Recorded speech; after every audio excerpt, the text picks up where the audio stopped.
Milwaukee Brewers baseball is presented by your Wisconsin Toyota dealers. Toyota, let's go places. And by Freighted and the Medical College of Wisconsin.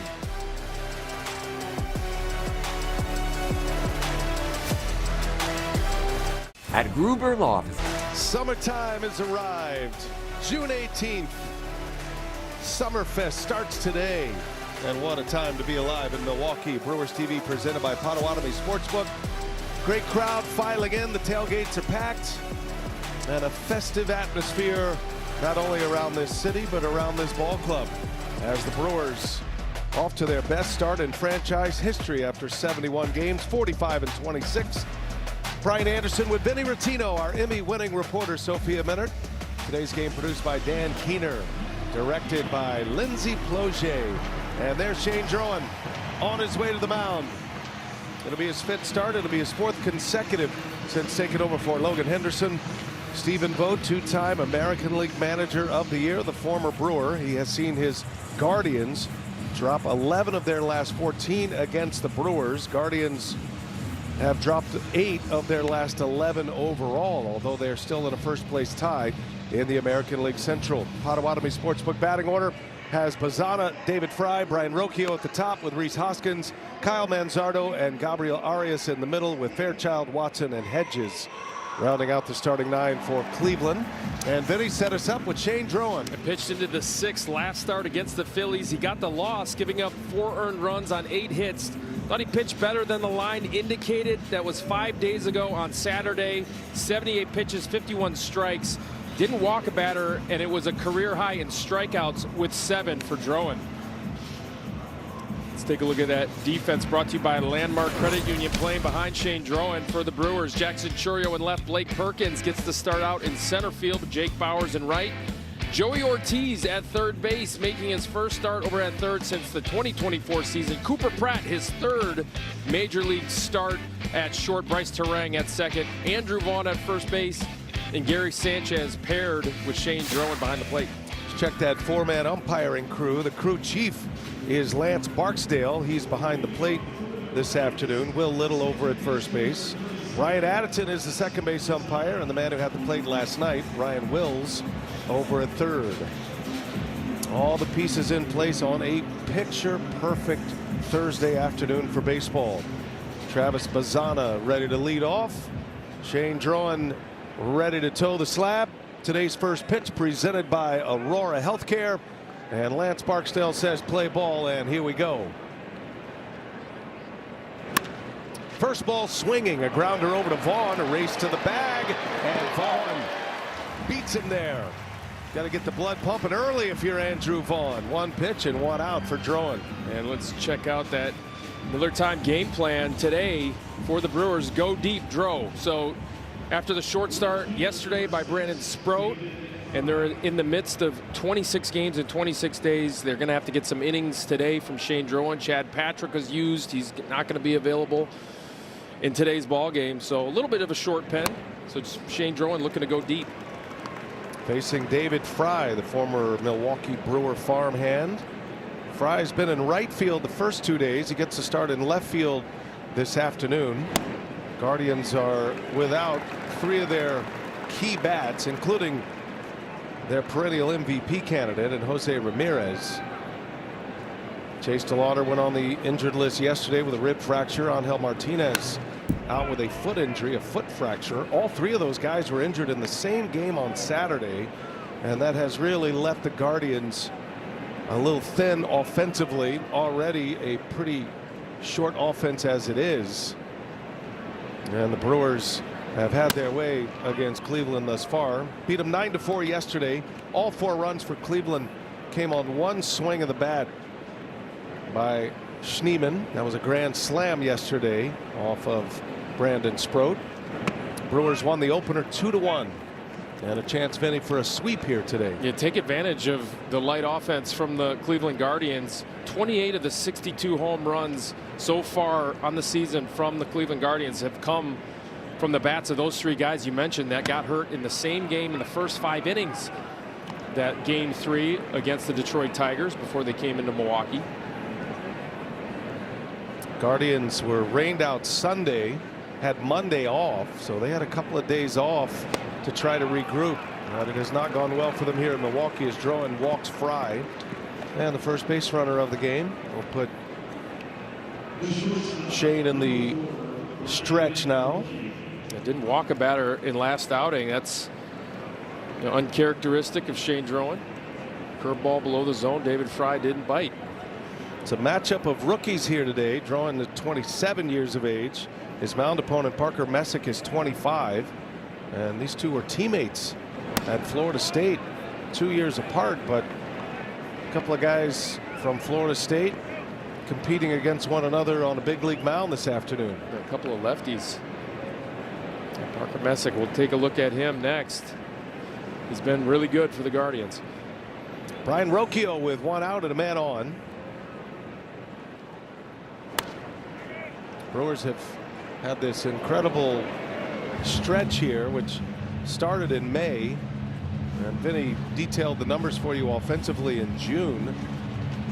But a lot of that has come with significant pieces out in the Brewers starting rotation.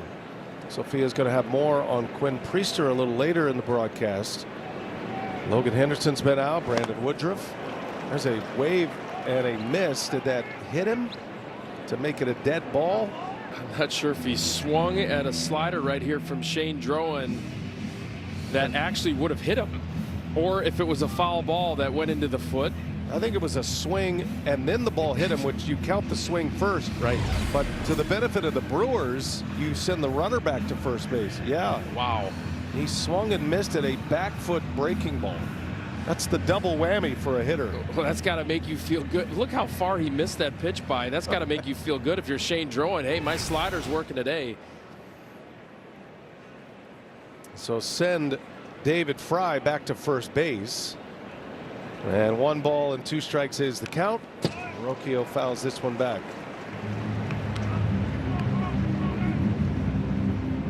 Cleveland is headed to Houston after the game today. They're in the middle of a 9-game road trip across 9 days. They've got 3 against the Astros in Houston, and then for the first time all year they play their division rival, the Chicago White Sox.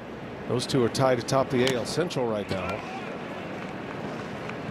In the American League, despite Cleveland and the White Sox losing the last 2 games, they still sit atop the AL Central. The Twins have won 3 in a row, and they have whittled down some of that deficit.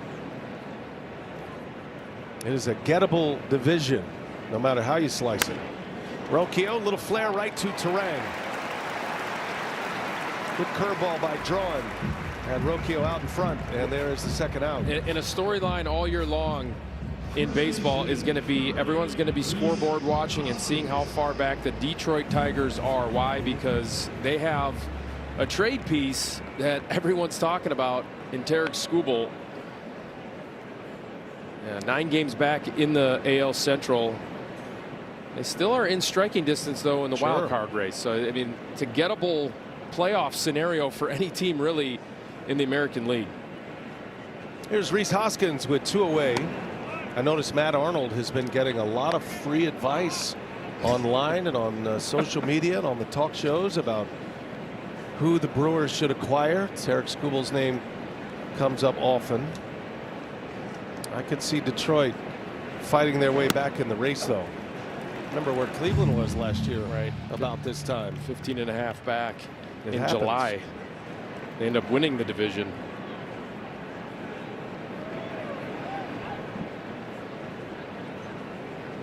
Former Brewer Rhys Hoskins.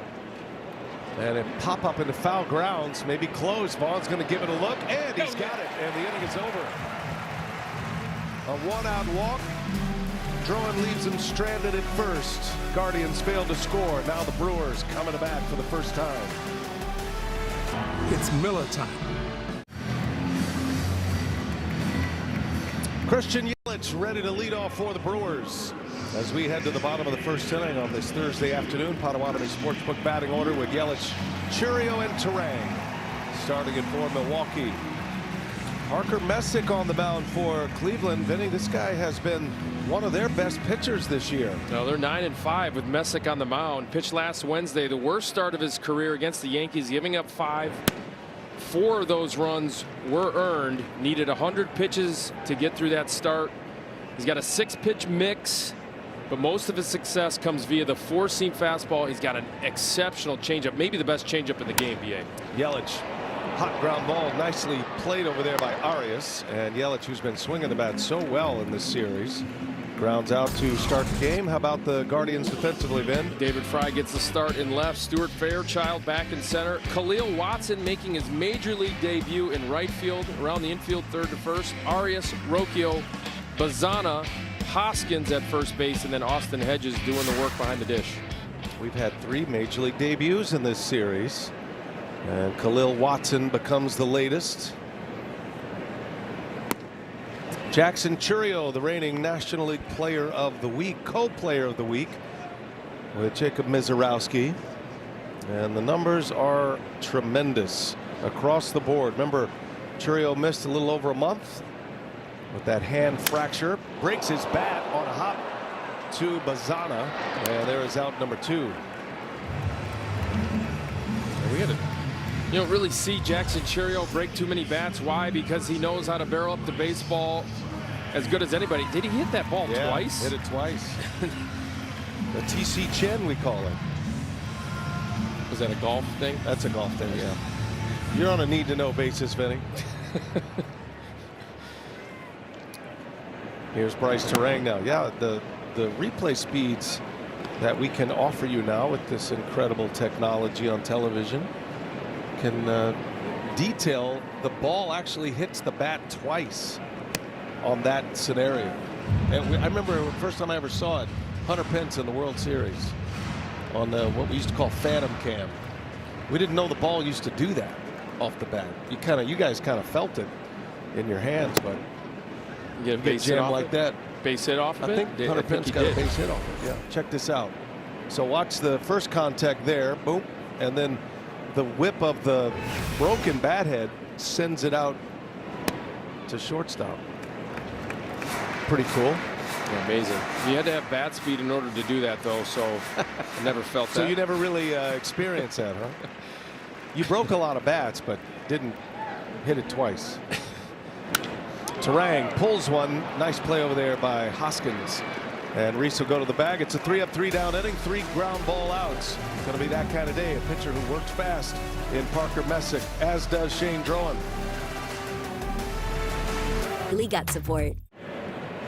Series finale between the Brewers and the Guardians here at American Family Field. Our Freighter and Medical College of Wisconsin injury report. The news today that starter Quinn Priester will undergo surgery on Monday to treat thoracic outlet syndrome. And this has been an exhaustive process for Priester going back to last season. It started with symptoms of wrist soreness, lingered into the offseason, was hoping that rest and treatment would clear that up.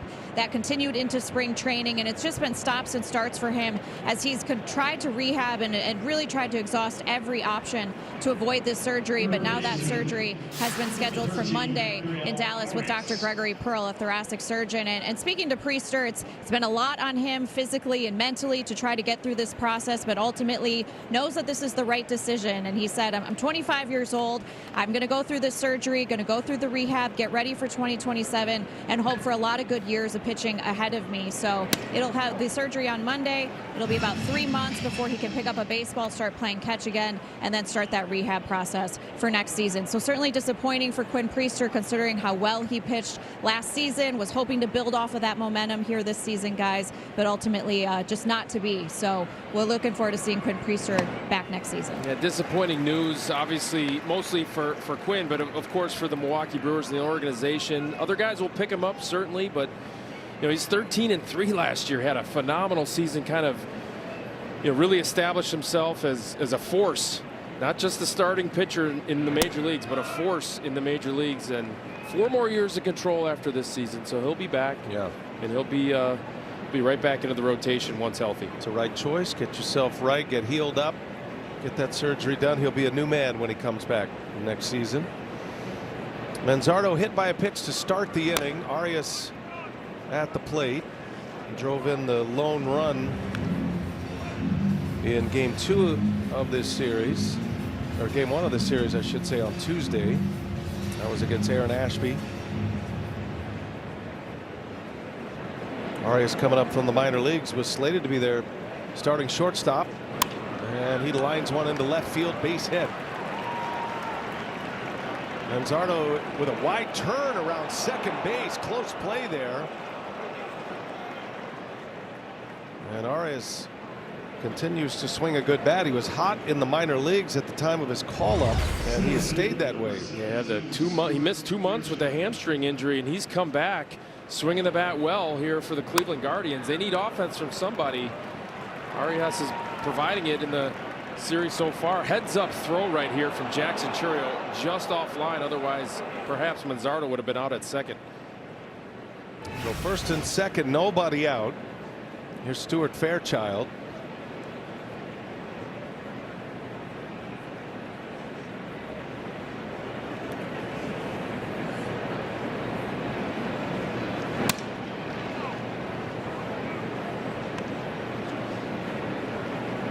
Guardians putting up an early threat in this second inning. Brewers have not played from behind in this series.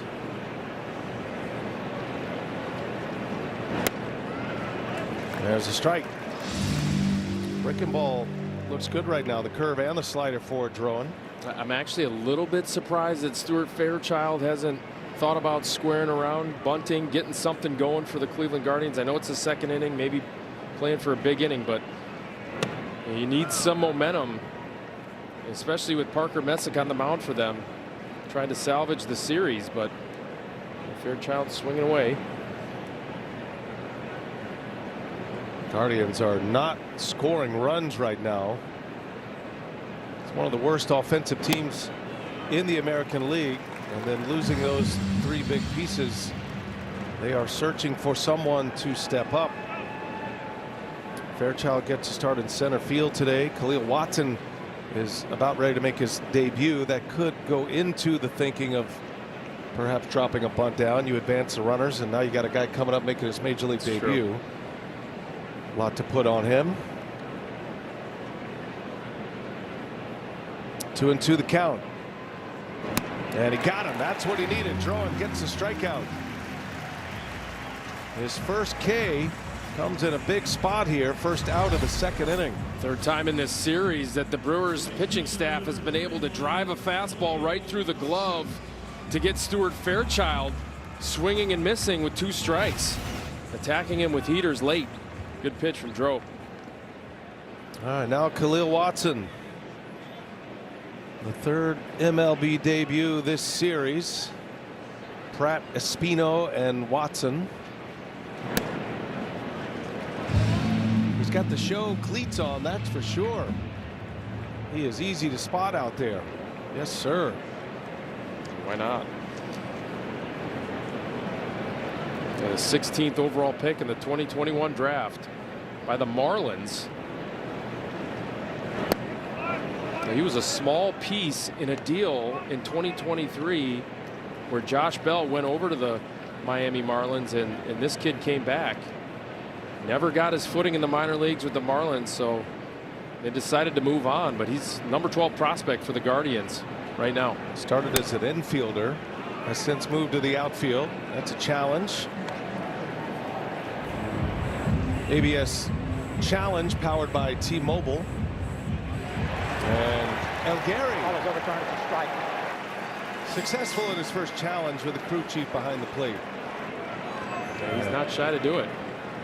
That flips the count to 1-2. Watson, a very fast runner, tough guy to double up. He'd have to hit one hard at an infielder. And he fouls one off his foot. He's a toolsy kid. 12 home runs in Columbus. Ever since he's moved off and out of the infield and moved to the outfield, the things kind of freed up for him in terms of his production with the bat. 23 years old. He was a good looking player out of the draft. Drafted out of high school, Wake Forest High School in North Carolina. So still got a lot of years ahead of him. And he goes. He chased one. Good block back there by Sanchez. Back-to-back strikeouts for Drowan. And the book on Khalil Watson is that he can hit a fastball, has a little bit of problems and trouble seeing the spin, and that's what he got right there late, down in the zone, late breaking slider, couldn't hold up. Brings up the number 9 hitter with 2 on. Austin Hedges. Always got to watch the first pitch with Hedges. He's been known to pounce. Colorful character behind the plate in Hedges, and he does swing at the first pitch. Right to Pratt, right to Terang, and the inning is over just like that. First 2 reach. Drowan gets back-to-back Ks and a ground out to get through it. Cubs series rivalry baseball is back when the Brewers play the Cubs Friday, June 26th through Sunday, June 28th. Get here early to explore the new UW Credit Union Plaza experience, including a beer garden, kids playground, including a giant climbable cow, live music, food trucks, mini golf, and more. Man, did you hear the cow? The cow was mooing at you. Like, BA, we're on the air, BA. What do you? I mean, we got a microphone on that drone cam, courtesy of UW Credit Union. Andrew Vaughn leads off here in the second inning. Brewers and Guardians, final game of the series. An old AL Central confrontation again with Vaughn, the former White Sox, matching up against Cleveland. He always had good numbers against the Guardians. So interesting with Rhys Hoskins with Cleveland now and playing first base today. Andrew Vaughn obviously playing first base and in the lineup. It was the Rhys Hoskins injury that opened the door for Andrew Vaughn, and he took advantage as he draws the walk. Ball right. 4 presented by Feltco. Where would we be with the way we think about Andrew Vaughn had not Rhys Hoskins injured his thumb last year? You're right. I mean, once the Brewers acquired him, he actually was optioned down to AAA Nashville to kind of sort some things out, and then Hoskins got hurt, and Andrew Vaughn took advantage of the opportunity. Here's Jake Bauers. There's a lot of former Cleveland players here, including Vinny Rottino. That's right. That's right. I could barely step foot in the city without being mobbed. Yeah. Vinny Rottino Day is on the schedule in Cleveland. They keep forgetting to do my bobblehead. Figure that out. Bauers, base hit in the left field. And that's the difference in Bauers from his time in Cleveland to now. He is very comfortable going the opposite way. Not just a power hitter. And he gets to start against a left-handed starter, Vinny, which is noteworthy. Delivers in his first at bat. I can't tell you how impressive this is. Left on left against one of the tougher left-handed pitchers in all of baseball, Parker Messick, and he just goes right with that four-seamer. Doesn't try to pull it, and the Brewers have something going here in the second. First and second, nobody out. Gary Sanchez, who destroys left-handed pitching.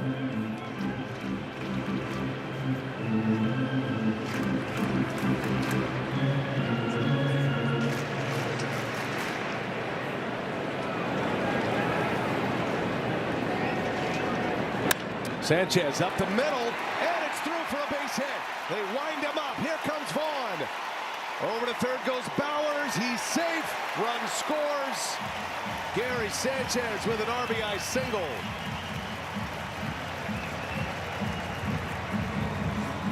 How about El Gary?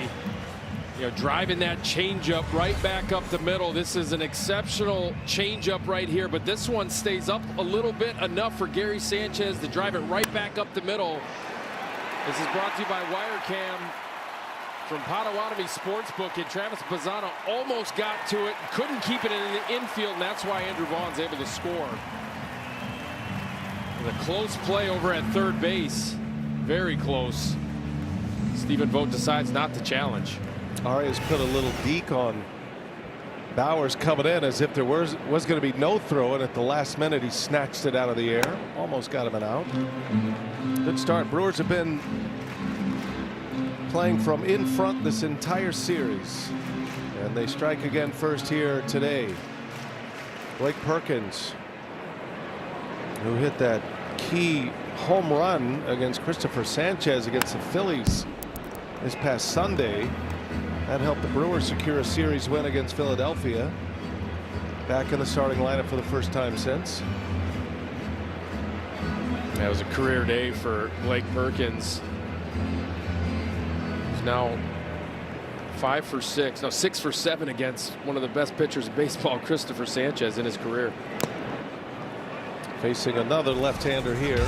This was the moment Sunday, game-breaking moment for Blake Perkins. Looked like Sanchez was going to be able to navigate his way through it. Wisconsin lottery home run number 1 for Blake Perkins. Hung a slider to him, and Blake didn't miss it.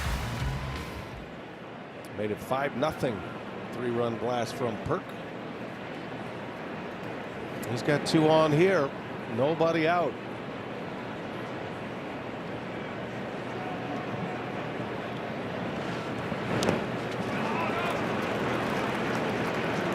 He gets a lot of swings and misses on that changeup.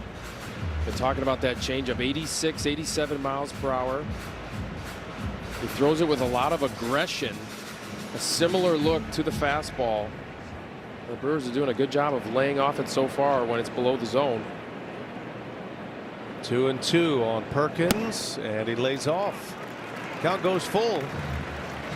Cooper Pratt is due next. A walk and 2 singles. Brewers have a 1-0 lead, trying to turn another crooked number inning.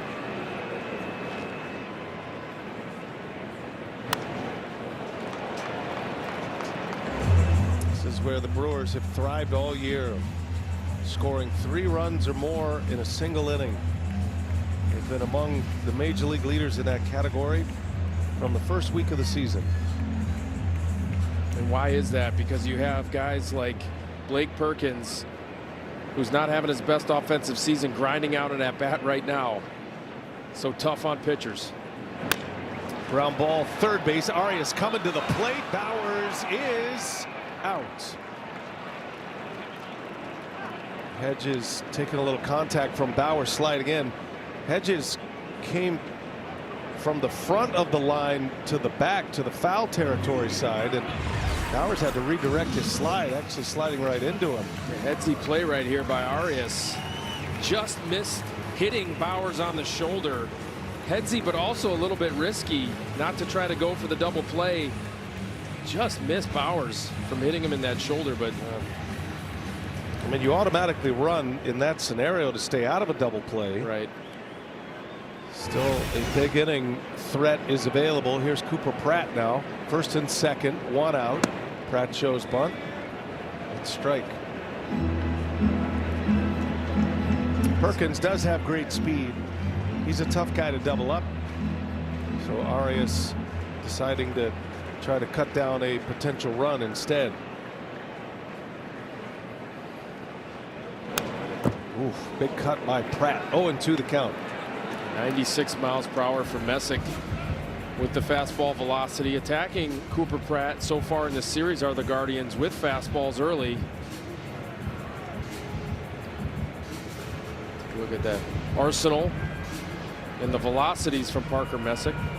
They call that delivery the angry goose. Kind of looks like that. How he kind of finishes with arms and legs flailing all over the place.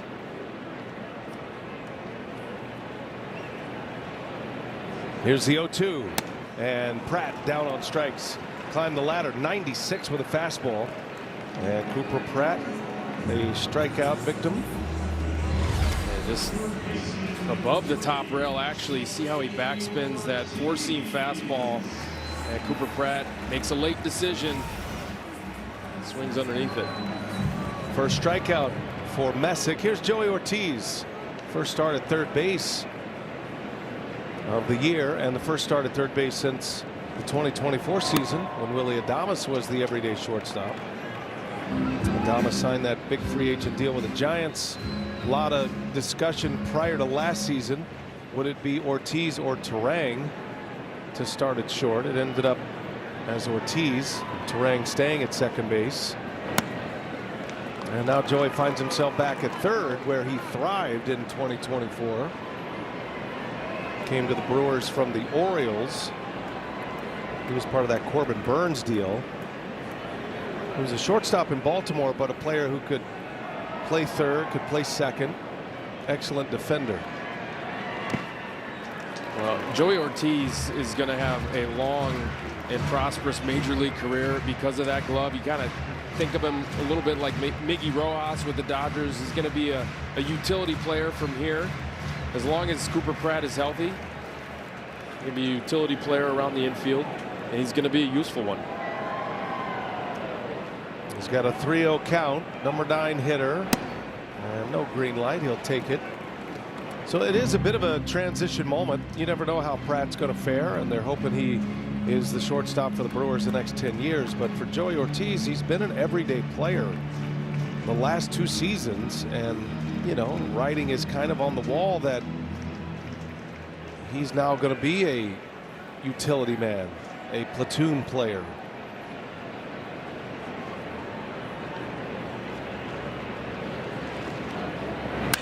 And he shoots one down the right field line. That is caught. Oh my goodness. Khalil Watson. What a catch. That saves 2 runs. That's as good as you're going to see in the big leagues today. Making his major league debut and already making an impact play with his glove. Khalil Watson takes extras away from Joey O. The ultimate goal of an MLB fan? Seeing it all. The MLB journey to 30 sweepstakes presented by T-Mobile is the ultimate bucket list. Enter now for your chance to win trips to all 30 ballparks. Yes, all 30. MLB.com/journey to 30 sweeps. Did you have that memorized, Vin? I usually memorize the promos. Yeah, because I don't want you ridiculing me like you do I could Rock. hear it in your voice. 1-0 Brewers. They get a run on a Gary Sanchez RBI single. Joey Ortiz robbed of extra bases and RBIs on a terrific play by Khalil Watson. He goes right to the tablet to take a look at that one. That's highlight worthy. Yeah, why not? 32 games in center field in the minor leagues. Plays all 3 though. Guardians are back at the top of their order. Travis Bazzana swung at the first pitch his first time up. He grounded out. Drowan will face 3 lefties in the Guardians lineup today.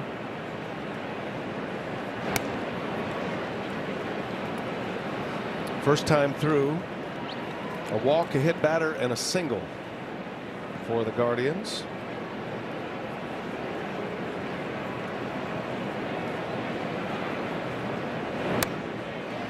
You think about too, this Travis Bazzana, first overall pick a couple of years ago, and all of a sudden he doesn't really have much protection in the lineup or supporting cast with, you know, Hosey out, Martinez, and Chase DeLauder. Little half swing, fair ball in play. Drowan off the mound makes a nice play. Coming back from 3-0, and he gets the Guardians leadoff man. That'll give us a chance to hear a word from Landmark Credit Union. At Landmark Credit Union, banking made easy means managing your money anytime, anywhere. Whether you're relaxing on the couch or sliding into home plate, our top-rated app is a home run. 1 out for David Fry. Walked in the first. And Drowan opens him up with a curveball for a strike.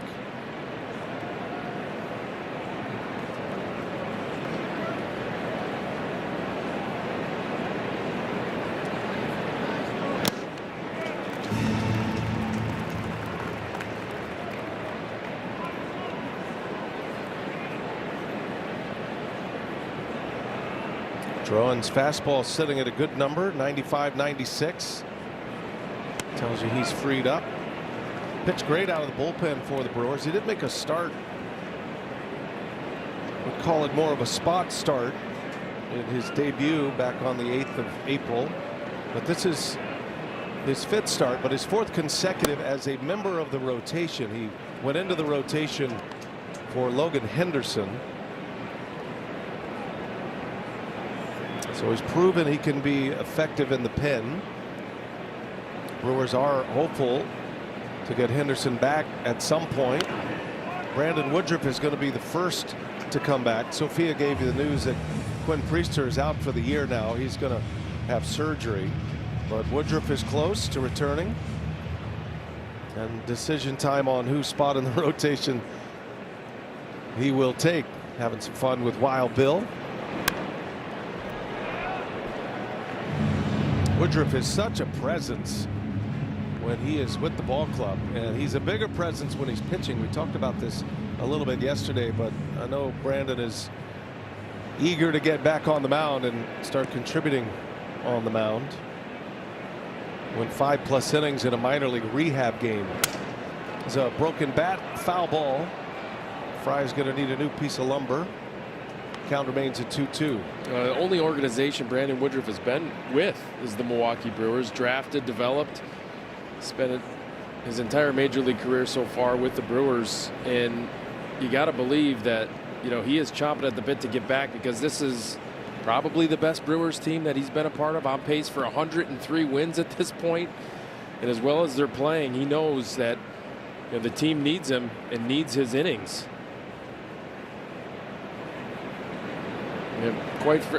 This is quite possibly also his last year with the Milwaukee Brewers as well, so he's looking forward to coming back. 2-2 to Fry. Got a new bat, and Drowan sends one to the backstop. Missed with a changeup.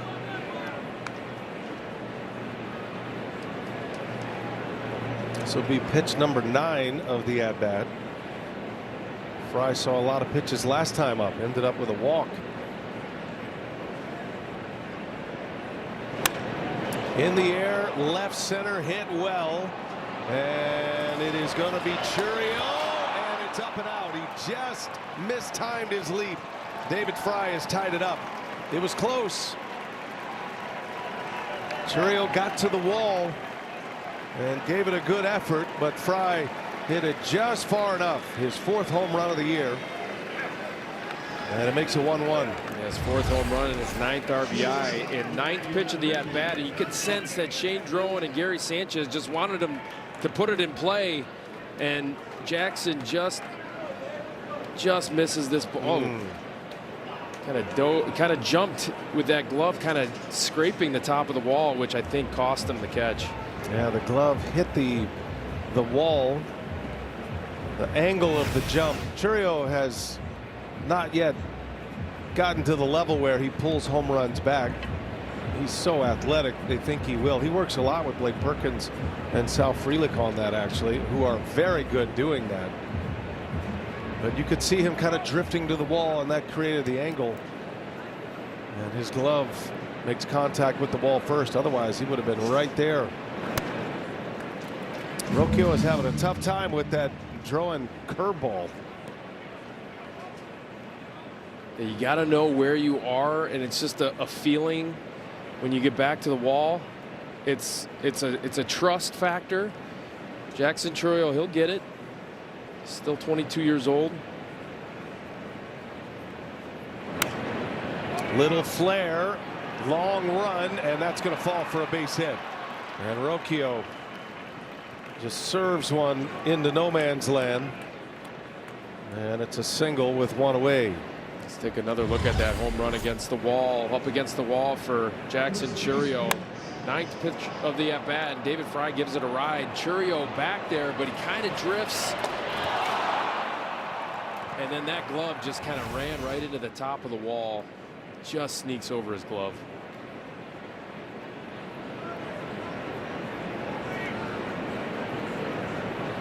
Runner at first for Hoskins.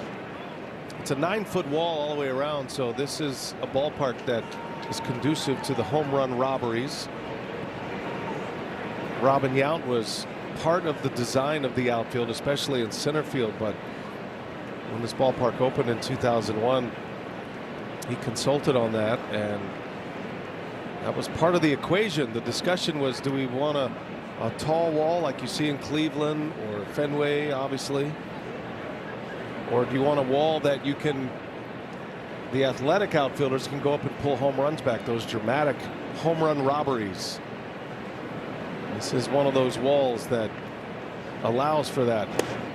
We've had a number through the years. Carlos Gomez was always great pulling home runs back. Keon Broxton. Yes. Yep. Mike Cameron. Don't forget about Blake Perkins. Yeah, Perkins, one of the best that's ever played the outfield here defensively. Lorenzo Cain. Yeah. How about Scott Podsednik way back and going back into the archives for that one, but can roam out there in center field. I love those home run robberies. It's always a dramatic highlight. 3 balls, no strikes. See if Hoskins has a green light. He does not. He takes ball 4. And Drowan is drifting into trouble once again. Does have 1 out here, and Chris Hook, the pitching coach, is on his way. They start the holiday weekend with $1 hot dogs at the Brewers game on July 2nd. The Crew takes on the Reds, and it's the perfect day to bring your squad for the best deal in baseball. Get your $1 dog tickets at Brewers.com. Well, Chris Hook spots something with Shane Drowan. He's a little off his mechanics here, it looks like, in the 3rd inning.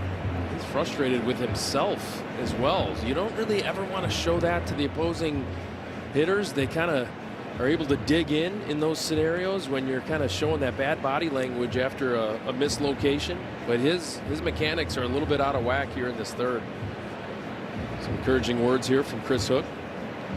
Drowan did not walk a batter against the Phillies. Pitching into the 6th inning, had 7 strikeouts, which was his best.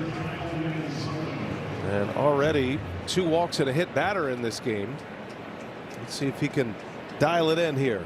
All tied at 1. David Fry's homer has leveled it. Here's Kyle Manzardo, who was hit by a pitch his last time up. Brewers set up to turn 2. Terang expecting Manzardo to pull one in the hole. And a little half swing. It'll be a tough play coming in. Joey Ortiz. Kid makes it look easy. Oh.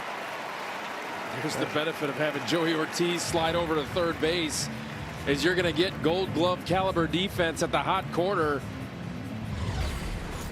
It's a little excuse me swing from Kyle Manzardo, and Joey Ortiz makes this bare hand play look like a walk in the park. So smooth and rhythmic, and the fact he snatches that ball perfectly, no bobble.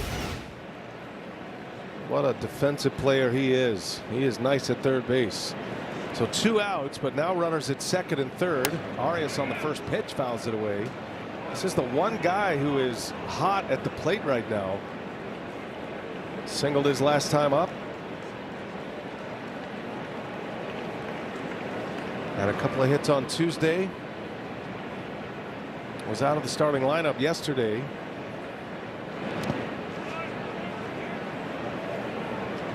He's going to be paired up with any time a lefty is on the mound. And otherwise, Daniel Schneemann is going to be in there somewhere. Saw him hit that grand slam yesterday, but Arias is a player that has been productive for the Guardians. Big hitter early in this game for Drowan.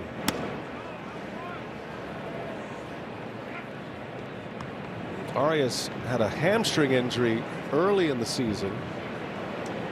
Back on April 7th, he ended up on the 60-day IL. And just got back to the big leagues last week. 2-1. 3 balls and a strike. Down in the minor leagues in AAA Columbus. Had a couple of homers, 4 RBIs. Felt like he was swinging the bat well, and immediately goes into the lineup. 2 out of 3 games here. Little tapper, he chased one on a 3-1 pitch. He offered at a curveball, and Arias grounds out, strands 2. David Fry has tied this game. Former Brewer minor leaguer Christian Yelich ready to lead off when we come back. We're all even at 1 apiece. Potawatomi. Milwaukee Brewers baseball is presented by Miller Lite, taste you can depend on, and by Northwestern Mutual. Discover a better way to money at northwesternmutual.com. What a beautiful day. Thursday afternoon, Milwaukee, Wisconsin, American Family Field. And we head to the Brewers' half of the third inning. All tied at 1 now. Parker Messick back to work. Dignitaries galore here, Vinny. The great Adam McCalvy has joined us. He's got that card that gets him into a Major League Baseball game for the rest of his life. Is it the gold card? Yeah, as if you couldn't get into a game for the rest of your life. Congratulations. Thank you. That's not why you're here, though. That's more of a longevity thing, endurance thing. Yes, you just have to not get fired for 25 straight seasons. And you've done that. And I've done that. Nice. Yeah. Congrats. Yeah, Thank you, well thank done, you. Adam. Adam McCalvy, MLB.com, Brewers.com, one of the longtime Brewers beat writers. And Adam is here because we are promoting a new podcast, which is an old podcast, but it just dropped today, Brewers Unfiltered. Fill us in.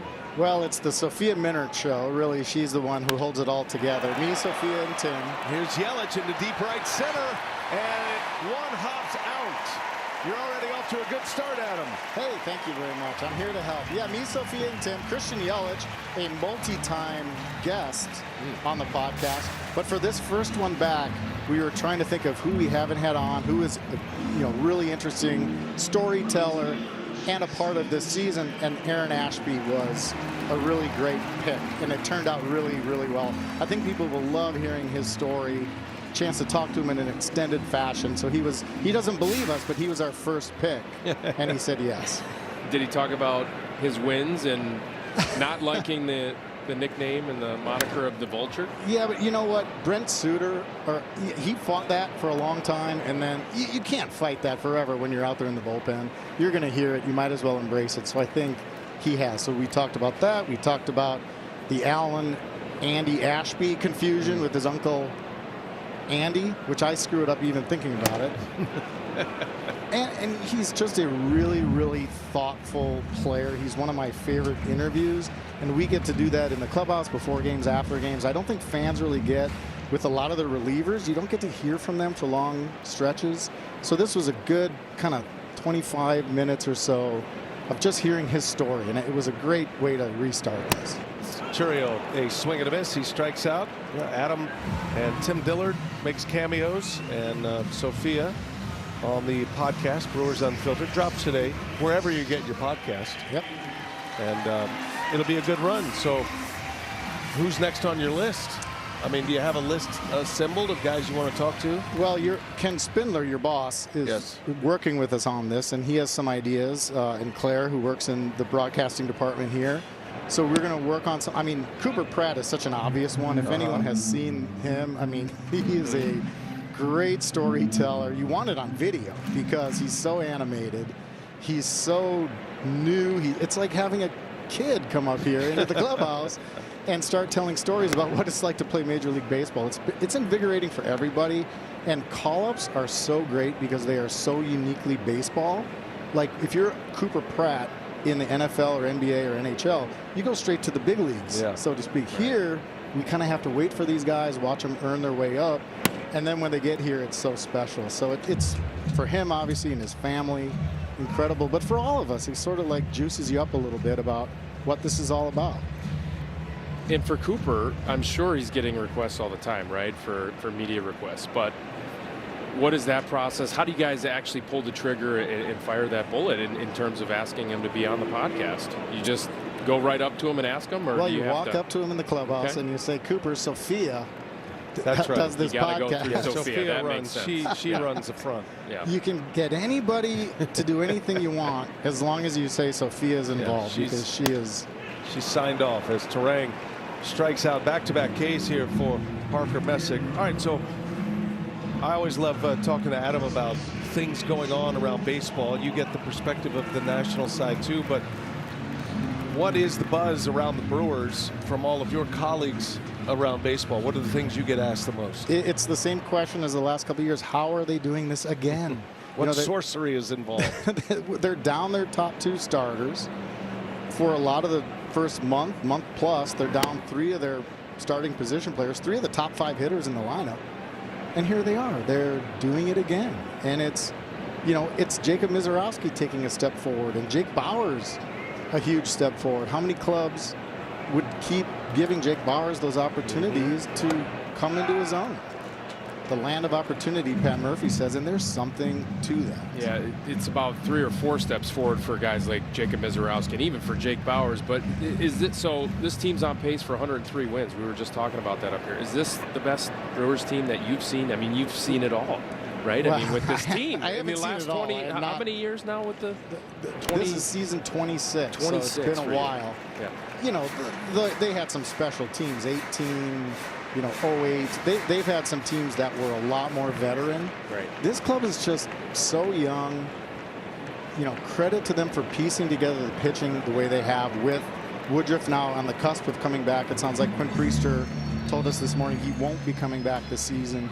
But they've gotten enough from guys like today, Shane Drowan, from Brandon Sproat, from like they always do. They call players up and look, the buzz, BA, it's Tarek Skubal, right? Yeah. Are the Brewers going to get in on Tarek Skubal?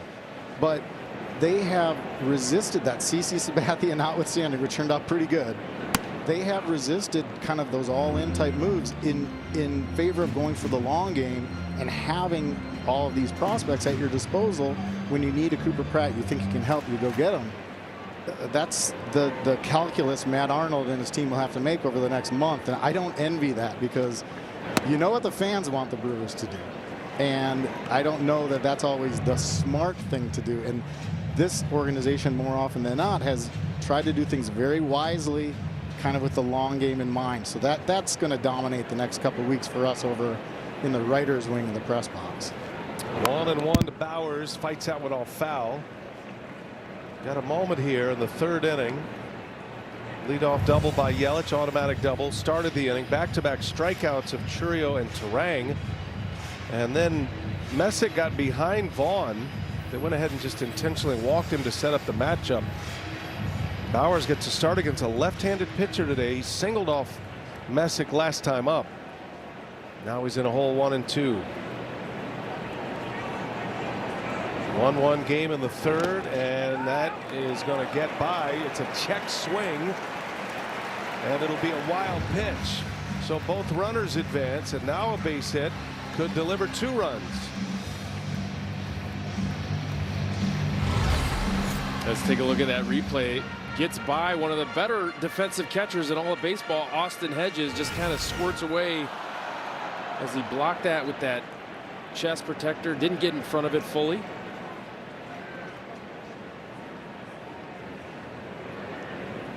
Well, Pat Murphy with a vote of confidence, putting Bauers in the lineup against the lefty. Now he's up there in a big spot. 2nd and 3rd, 2 outs. 2-2 the count. And now it goes full, 3-2. You got Sanchez on deck.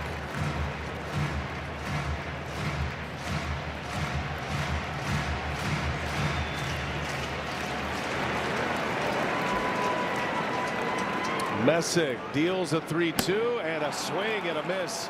And a big pump of the fist by Messick as he gets out of it. Adam, always great to be around you. One of the great writers in the game, and we'll look forward to Brewers Unfiltered, the podcast. Thank you, guys. It's good to see you. Media mogul, TV star. Come on. How do you? Brewers and Guardians back here at American Family Field. Shane Drowan back out for the 4th, sitting on 60 pitches here. Told me about his routine in between starts with Chris Hook and Jim Henderson, and they made the adjustment after his major league debut against Boston, just keeping his body and his shoulders more square to the plate. And so he said now the focus is just on firing off of that back leg to allow him to move down the mound better. And he said, I have a tendency sometimes where the shoulders get a little tense and a little tight, so trying to stay relaxed through the upper body and just flow through the delivery. He said sometimes I can try to get myself a little bit too sped up. And Chris Hook will tell him, hey, make sure you focus, you breathe in between pitches, just slow yourself down a beat and allow that delivery to work on its own. Yeah, he's super athletic. I mean, and when he's doing that, Sophia, I mean, he really does a great job of commanding all of his pitches. He's got a starter's arsenal. Chris Hook talks about him having a starter's brain, and you can see that, you know, when that delivery is timed up. Watch, too, the other thing is watch his eyes. He is so focused on that target, and has that intent of driving that ball through the glove. It's been impressive to watch his development. He's another work in progress, a lot like Brandon Sproat. And that's where the Brewers have thrived through these years with Chris Hook and then Jim Henderson joining the staff. They're able to develop pitchers while they're in the big leagues. And how about Drawn going right at him with a fastball? He and Messick not messing around with the heater and reaping the rewards of the challenge fastball. Yeah, good job to get the first out of the inning after kind of a rougher third inning. Top of the third for Shane Drowan, just kind of out of whack a little bit with his mechanics. Stays closed on that pitch right there, drives it through the glove. Brings up Khalil Watson. He's had a game-changing defensive play today, taking extra bases away from Joey Ortiz. Would have certainly scored 2 runs. And if Watson doesn't make that catch to end the second inning, might have allowed Ortiz to go all the way around. Sinking line drive caught by Chourio, out number 2.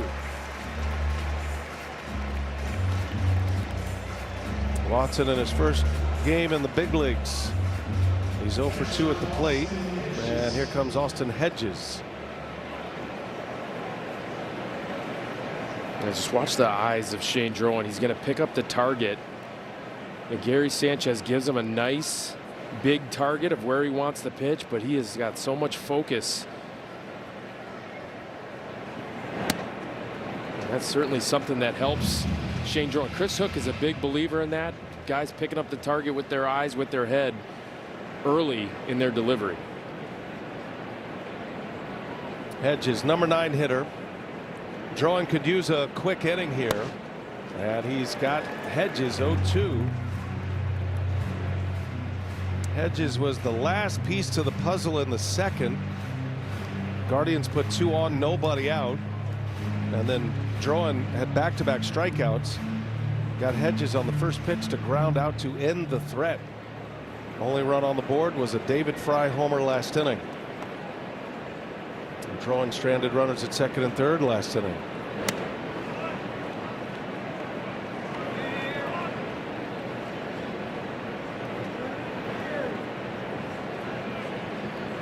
One ball, 2 strikes with 2 outs. We're in the 4th. Brewers just stranded 2 of their own last inning. These 2 pitchers, both rookies, even though Messick was in the big leagues for 7 starts last year. 2 rookies squaring off, both went to Florida State. They were teammates with the Seminoles. Hedges turns on that one down the left field line. That is hooking foul. Close call. Okay, squared up that curveball, got the head out. Yeah, this is the second time this season that Shane Drowan will be making a start on just 4 days rest. I'm wondering how deep he's going to go. Yeah, pitch count creeping up all the way up to 73 so far in just 3 2/3. I mentioned it early on that the Brewers are looking to get some innings from Shane Drowan to protect that bullpen. 2 outs. Now it's 3-2. And Hedges pops it up. Fly ball to right. Bowers is there. And that's the inning needed right there. Drowan goes 1, 2, 3. Picks up his 3rd strikeout. 1-1 game. We go to the bottom of the 4th. Brewers coming to bat. For every Brewers RBI, the Northwestern Mutual Foundation is funding 5 hours of childhood cancer research. Northwestern Mutual and the Brewers are proud to partner in curing childhood cancer. 1 on the board today, all tied at 1. Gary Sanchez will lead off as we head to the bottom of the 4th inning. Parker Messick has been one of the best rookie pitchers in the game. He's been in some trouble, but he's been able to get through it. Did give up the run in the second inning, but stranded 2. Brewers had 2 on the last inning, but 3 strikeouts in the inning. So the Brewers have left 4 men on base. There has been some traffic against the 25-year-old. Unlike Drowan, he is pitching on 2 extra days of rest. 7 days of rest for Messick. They pushed their rotation back a little bit to somewhat reorganize to get their best pitchers against the White Sox, which would be the series after the next. So Gavin Williams will get a start against the White Sox. Messick will get a start against the White Sox. Hard to believe it's going to be the first matchup of the year between the two teams that are tied atop the AL Central. Sanchez draws the walk, and that'll give us a chance to hear a word from Potawatomi Sportsbook. When Potawatomi Sportsbook invited me, John Kuhn, to be their spokesperson, I had to join the team. Yes! Yeah! Potawatomi Sportsbook, your sport, our stadium. Leadoff walk in the fourth. And a leadoff walk in the second to Vaughn, who came around and scored. It's his third walk. As Perkins shows bunt, pulls it back, takes a strike. That pitch was in off the plate against Perk. Doesn't get the call and doesn't decide to challenge. Partly because of the situation in the game. It was an 0-0 count. Nobody out.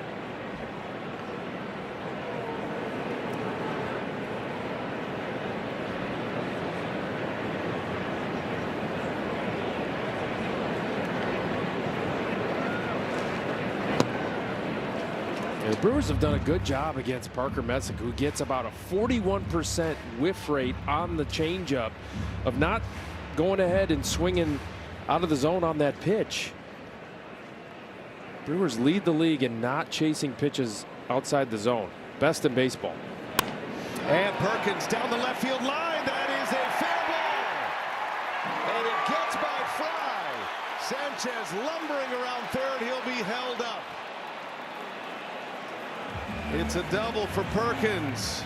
Sanchez had that piano on his back. Matt Erickson sensing a big inning here. Yeah, well, it's a good stop sign. You don't want to make the first out at home plate. Yeah, Gary Sanchez would have been dead to rights. Gary Sanchez is a lot of things. One thing that he's not is fast. This is a good swing by Blake Perkins on that changeup. This is his top speed right here. That's the fourth gear. Or the second gear, whatever gear is his top gear. And the brake pads are a little worn as well. Second and third, infield end. Here's Cooper Pratt, and he on the first pitch into left center, going to be caught. Sanchez is coming. The throw, not in time. Speed to burn. El Gary scores as Cooper Pratt puts the Brewers in front 2-1 on a sac fly. Yeah, third game in the big leagues for Cooper Pratt. Already has 2 RBIs, and this is a go-ahead RBI. He gets jammed a little bit on this fastball, but he gets enough of it. Good job to pull the hands in. You see how tight his hands are to his body right there on that swing. And because Stuart Fairchild was on the run, couldn't get momentum going home to get Gary Sanchez. Perkins still at second. Ortiz takes a ball. So for the second time, a leadoff walk comes around to score. Third straight inning the Brewers have had their leadoff batter reach. Ortiz had one of the hardest hit balls of the day, lined out to right on a beautiful catch by Watson.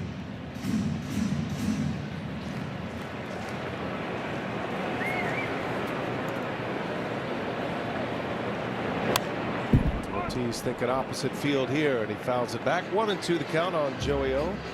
All smiles, Cooper Pratt. He hasn't wiped that smile off his face since he got here. Made his major league debut on Tuesday. Yeah, it just feels like a Milwaukee Brewer, doesn't he? Just fits right into this group. Already making an impact. 1-2, and Ortiz chased one. Down he goes. They'll have to secure it at first. Hedges does so. And the second out. Fifth strikeout for Messick. 2 going back to the top of the order now, and Yelich. One of the first times of the day, you know, Messick getting the strikeout on the changeup well below the zone. Yelich with an automatic double his last time up. Bounced one off the track in right center. Was left stranded.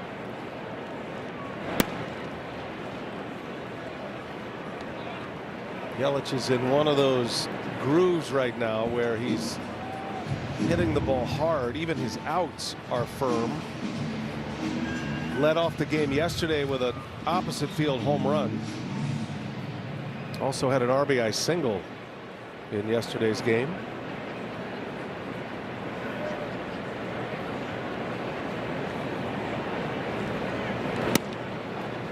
Yelich missed a month of the season with that adductor injury. Mid-April to mid-May. He's been back about a month now, a little over a month. And mostly in the DH role. He's only played in the field one time. 0-2 the count on Yelich.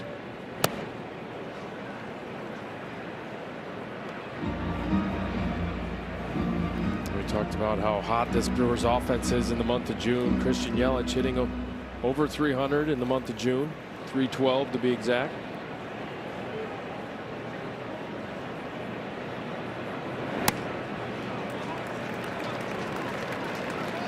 Serving as the team's leadoff hitter, BA. Terang has been in that spot quite often. He's the only one that's hit leadoff more than Yelich. Chourio every now and then. Yelich beats one into the ground. Hoskins flips it to Messick just in time to get the speedy Yelich. And the inning is over, but it is the rookie Cooper Pratt who delivers with a sacrifice fly. The Brewers have regained the lead here after 4. It's 2-1 Milwaukee. Terms apply. Sal Frelick for an unforgettable night in Milwaukee at the New Fashioned, benefiting Best Buddies International and their mission to create opportunities for individuals with intellectual and developmental disabilities. It should be a great event. Interactive games, a silent auction, food and drinks, some meet and greet opportunities. Of course, Sal and his teammates will be there. That's coming up Thursday, July 23rd from 5 to 8. So their event information is right there. You don't want to miss it. Sal's been a longtime partner at Best Buddies, so great to see Sal doing that. Yeah, good stuff, Sal, and thank you, Sophia. Brewers lead 2-1. They take the lead on a Cooper Pratt sac fly. A Blake Perkins double helps set up the inning for the Brewers. And now drawing, pitching with a lead once again. 5th inning, final game of this 3-game series. Brewers are headed to Atlanta after the game, and a showdown with two of the best teams in the National League, the Braves and the Brewers. Braves have the best record in baseball.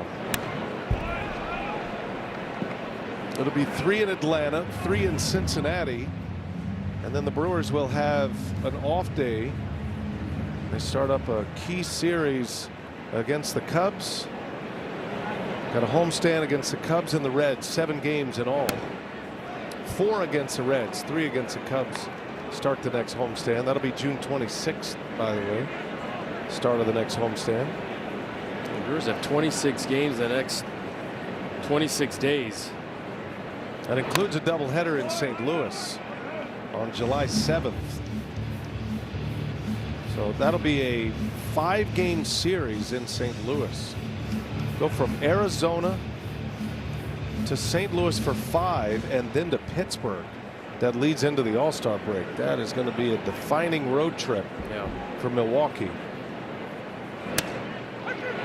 Called strike 3. The batter is challenging a strike call. Hosanna does not agree, and I think he's going to be right on this one. ABS powered by T-Mobile. A rookie challenging a veteran umpire, the crew chief. That will not make Lance Barksdale very happy. Well, it wasn't very close either. Yeah, you're right. A couple inches off both low and away.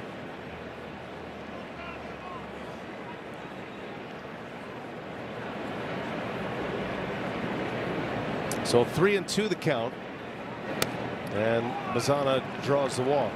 The kid knows his strike zone. There's no doubt about that. Leadoff walk in the 5th. Starting rotation probables for the next series. The Miz pushed back to tomorrow. And it'll be Mizorowski and Perez, Harrison and Chris Sale, Bryce Elder against Robert Gasser in the finale on Sunday. Martin Perez still at it in his late 30s. That is going to be a contrast in styles there, huh? Martin Perez against Jacob Mizorowski. Yeah, it's going to be a thumber against the kid that we've never seen this kind of velocity from. And look at the best records The Brewers, you know, it's important that they get that first round bye. I mean, yes, we're looking ahead all the way towards September and October. I think it's super important that the Brewers do get at least that number 1 or 2 seed. Braves have been riding as one of the teams with the best record in the league. They've maintained that level of play. Brewers, Dodgers, and Braves, the division leaders right now, and all three with better records than the best in the American League. 1-2 the count on David Fry. Got a runner at first. Fry's had a couple of long at bats. Drew a walk in the first and a 9-pitch battle that ended in a home run in the third.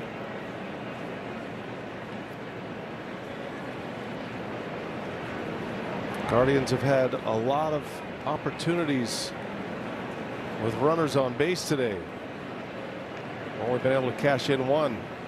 Mazana takes off, got it picked off. Vaughn's throw to second, and Pratt is there. Had to lay out for it, but it'll be a caught stealing. Pratt had a long way to go. And the leadoff walk is wiped out by Drowan. Yeah, and Bazana's going on first move from Shane Drowan right here, and he picks, and there's a really nice job by Andrew Vaughn to clear space for him to get a throwing lane, and he throws a strike to Cooper Pratt at second base, who puts the tag on. That's the defensive play of the game, brought to you by Aurora Healthcare.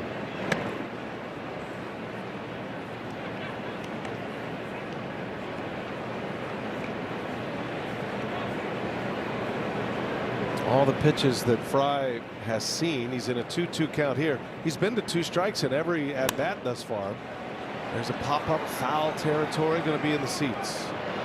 Matter of fact, Drowan got ahead of David Fry 0-2 in all 3 of his plate appearances. The first 2 at bats or plate appearances went Fry's way. See if Drowan can take care of him here for the first time. 2 balls, 2 strikes. Fry in the air, right center, way up there, roof scraper. Bowers coming in, makes a catch for the out. 2 gone. Hey, you were waiting for Blake Perkins to call off Jake Bowers there, but Bowers able to haul it in as they're having some fun with each other. It's like, I knew you had it.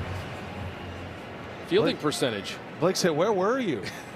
I'm trying to help your fielding percentage go up a little bit. I don't want to be Kelly Leak out here taking all the fly balls from all the bad news bears.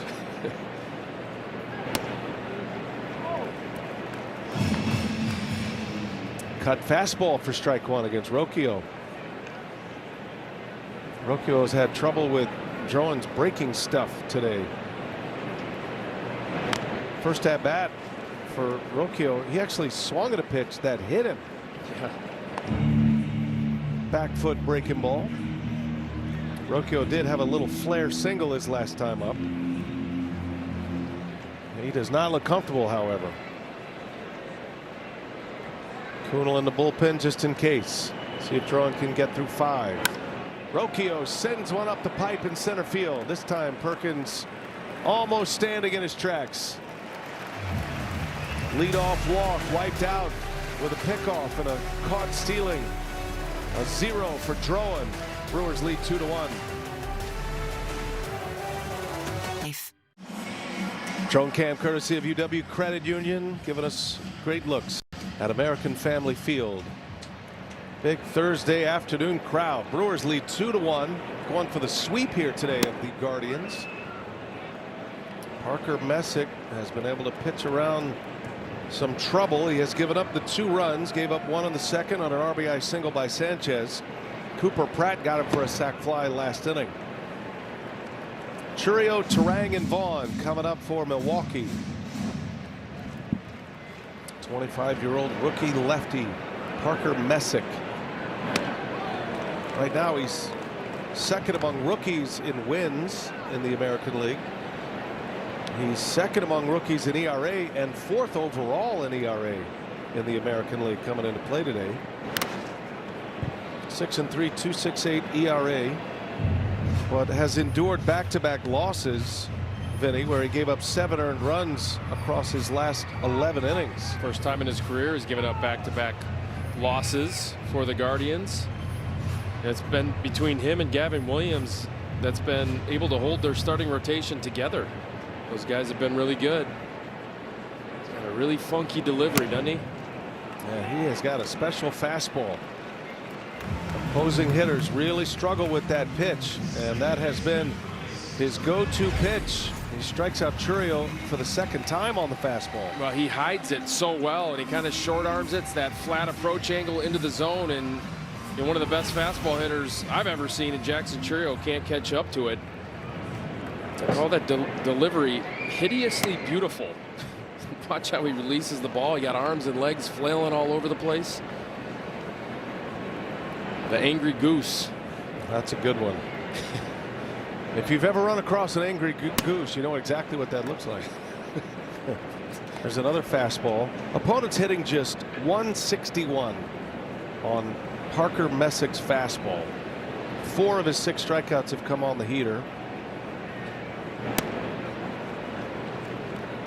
He's rocking the stirrups. He's got the pant legs to the knees. He's throwback. Yeah, he is a throwback. And watch how he releases the pitch. He hides it, the short arm angle, and then look at the leg swing and the arms kind of finishing all over the place. But he repeats it.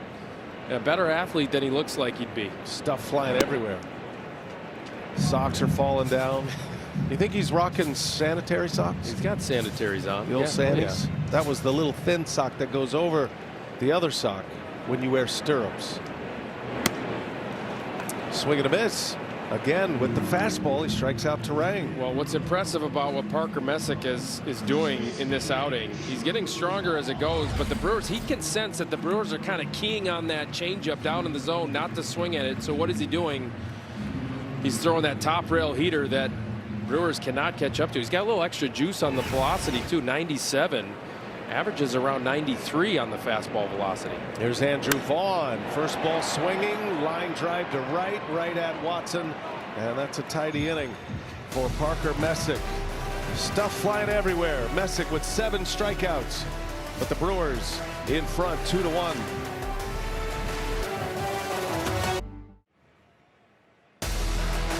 Milwaukee Brewers baseball is presented by Potawatomi Sportsbook. Bet above the rest. And by Prevagen. Prevagen, made for your brain. Celebrating birthdays, celebrating each other, just celebrating life. Cheers, mates. Great to have all of you here at American Family Field and all of you watching us today on Brewers TV, wherever you are. Joel Kuhnel is on the mound now for the Brewers, coming out of the Pat Murphy bullpen. Gruber Law Office's one call, that's all. Call to the pen. What do you got on Joel Kuhnel, Vinny? Making his 5th appearance as a Milwaukee Brewer, coming over in a small deal, kind of a DFA deal, designated for assignment by the Athletics, and he has been very, very good for the Brewers. All of a sudden throwing in the upper 90s, touching 100 with the fastball. I asked Chris Hook, what's the difference with Joel Kuhnel and why the velocity bump? And he said it's a new team, a little extra adrenaline, and show us what you got. Chris Hook said all we did was say hello. And he definitely has a burr in the saddle right now. That is a swing, and the count is 1-2. He said, you know, everybody's got pride, everybody's got ego here. You make it to the big leagues, you're already an alpha dog. Yeah. And feels like he didn't get a fair shake in his previous stop. And he wants to prove some people wrong. The Brewers have been very good about taking whatever baggage you're bringing or whatever motivation you're bringing to the table and utilizing it. Whatever your own personal bulletin board is, the Brewers have a way of not only identifying but amplifying it. Yeah, you're right. Doesn't always have to be the truth either. Whatever the perception is of how you were wronged in the past. Right. There's nobody better at that than Chris Hook and Jim Henderson. 3-2 the count. And a broken bat, little flare right to Pratt for the out. Jammed him with that power sinker at 98. That Brewers secret sauce is already working. Now a word from Gruber Law Offices. Get a winning team on your side. Gruber Law Offices, proud partner of your Milwaukee Brewers. One call, that's all. One out for Kyle Manzardo.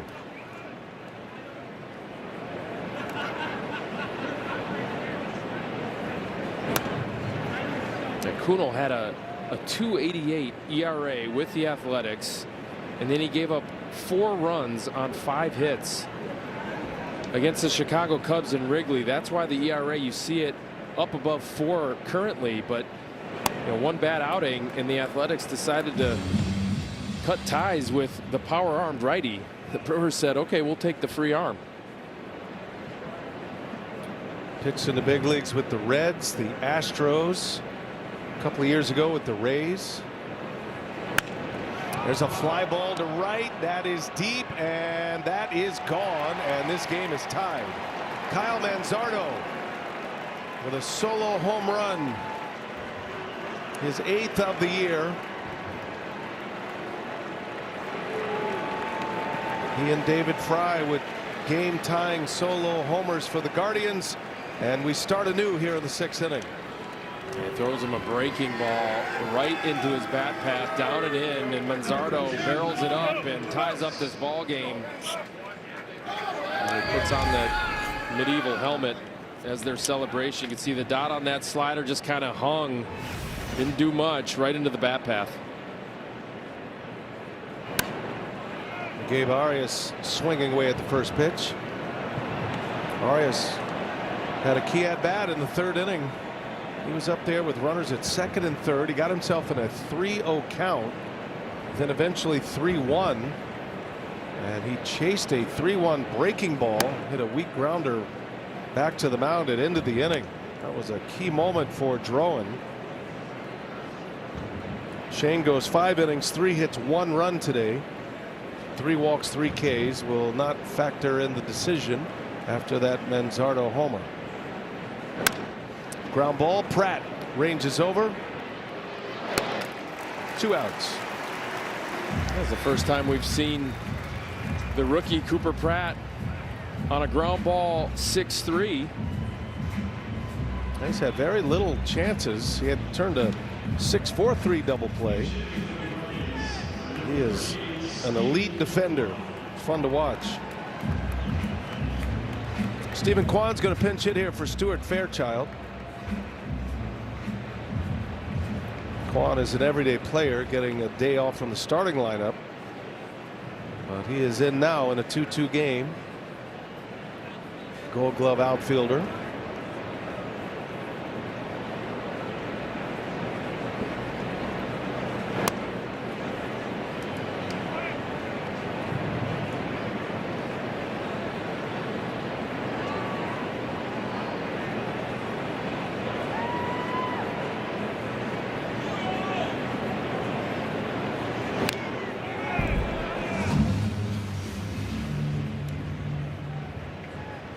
Kwan's a tough guy to strike out, but the Brewers pitching staff has struck him out twice in this series, which is rare for Kwan.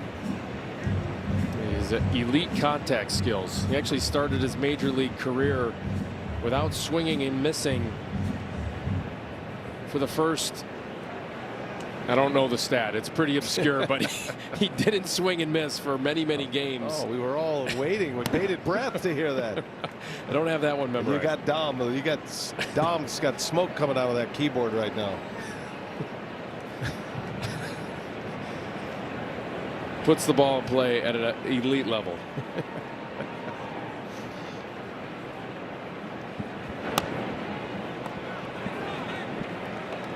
You know that old phrase, measure twice, cut once?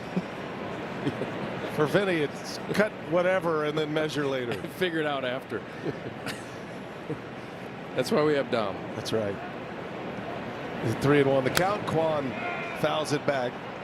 Here, read this from the desk of Dom Catronio, and then we'll do the edit, and then it'll sound like you had the conclusion to your story. This isn't a podcast. This is live. 116 pitches seen before his first whiff to start a career. That's a record.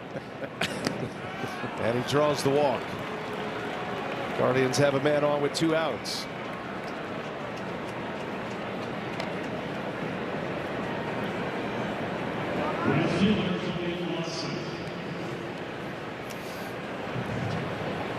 So here is the rookie Khalil Watson. First big league game. He's 0 for 2. He's made a great catch in the outfield. Speedy outfielder. He's up there with 2 outs.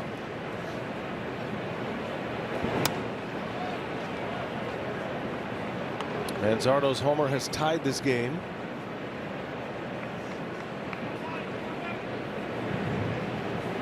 Kunal's given up the home run and the walk.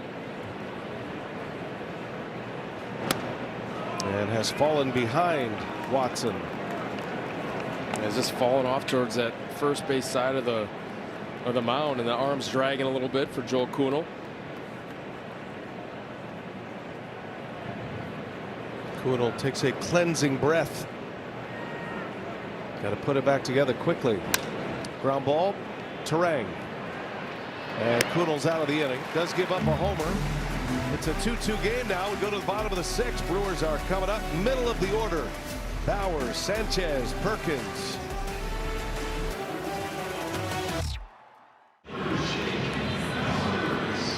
Hey, today's tavern of the game winner is Powell's on Round Lake in Hayward. If the tavern calls the Milwaukee Brewers by 10 a.m. tomorrow, they will receive 40 tickets to a Friday night game in the Miller Lite Beer Pen. This offers courtesy of the Tavern League of Wisconsin in Miller Lite. Thank you, Vinny. Jake Bowers leads off in the 6th. 2-2 game now after the Manzardo home run. Stephen Kwan stays in to play center field. Pinch hit appearance for Fairchild. Parker Messick back on the mound. He starts his 6th inning.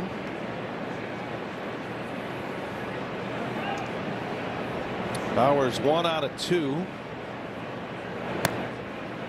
Had a single in the 2nd inning. And then Messick struck him out with a big fastball in the 3rd. That was with 2 men on.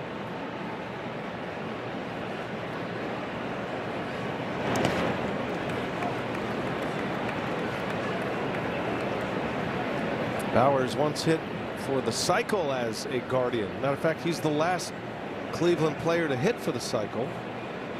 I think it was 2018. Came from the Rays to the Guardians that year. I mentioned earlier, Rays to the Guardians for Yandy Diaz. So that trade did not work out real well for the Guardians, sending Yandy Diaz over, but Jake Bowers making a name for himself as a Brewer. Messick sticks the fastball right by him. His 8th strikeout. By the way, Brewers radio man and sometimes TV man Josh Maurer is the PA announcer here today. The public address announcer. If you recognize a different voice.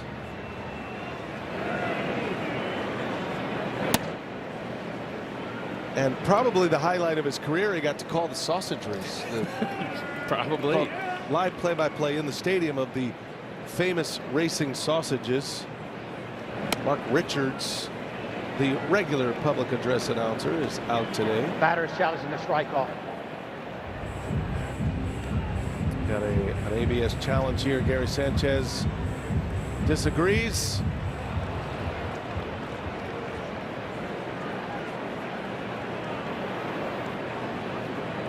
And Lance Barksdale doesn't bother.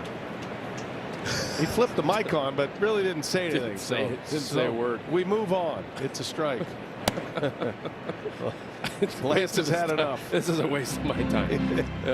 I was right. He's had a couple of challenges go against him already today, the crew chief. Sanchez, a hot one. Oh, what a pick by Rocchio. Throw to first in time. Man, was that a play. Wow.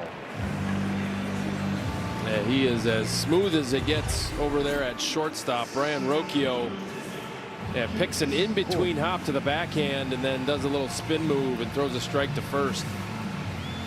There's some silky hands right there. 2 defensive gems turned in by the Guardians today. Rocchio joins Khalil Watson. So 2 outs. Brings up Blake Perkins.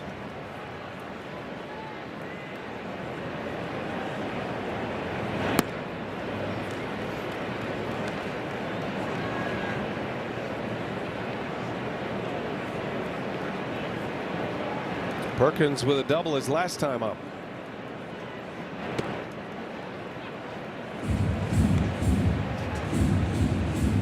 What's the grade you're giving Josh Mauer? Yeah, I was just going to bring that up. Yeah, I think he's doing a great job. If you were using a scouting number, what would you, as far as his potential versus what his grade is today, where are we? Present grade versus future grade. Yeah, I would give him a 45 with a future grade of 70. So 45 is fringe average, a little bit below average. Okay, nice. You're a believer. Wow, Parker Messick, 3 up, 3 down. He's getting stronger as this game goes by. It's a 2-2 game. Josh Mauer on the PA, realizing a lifelong dream, calling the sausage race. Way to go, Josh. And we are off and running. Oh, it's a good start for the Polish, pulling out to a big lead as he turns around home plate. The Polish sausage running away with today's race. It's all Polish all the time. The Polish with a big win this afternoon. Congratulations to the Polish. Toyota game reset. 2-2 ball game here as we go to the 7th inning. Guardians and Brewers, last game of the series. Gary Sanchez with an RBI single in the 2nd. Fry and Manzardo have hit game-tying solo homers. Fry's came in the 3rd. Manzardo's in the 6th. Cooper Pratt, his 2nd RBI as a big leaguer, had his first last night. Had a sac fly today. And the pitching wheel continues from Joel Kuhnel to Grant Anderson. Anderson will get 9-1-2 here in the 7th. Yeah, looking to put up a 0, keep this ball game tied is Grant Anderson, who threw in last night's ball game. 14 pitches thrown last night in an inning of work. Had several days off before that, so he is fresh and ready to go back-to-back. Austin Hedges leads off. A couple of former Rangers here. That's a swinging strike. Hedges is upset. He is barking at Will Little, the first base umpire. Did not think he swung at that pitch. If you remember, the last out of the game in game 1 was on a check swing that was really close as well, and these calls not going the way of the Guardians. I don't think he went either. Brewers will take that break. Saw Trevor McGill even say, I don't think he swung in the 9th inning. Yeah. That one's right down the heart. 0-2 the count. Yeah, difficult to reset after having a call go against you as a batter. You have to somehow, some way do it, and you're in a 0-2 hole now after that.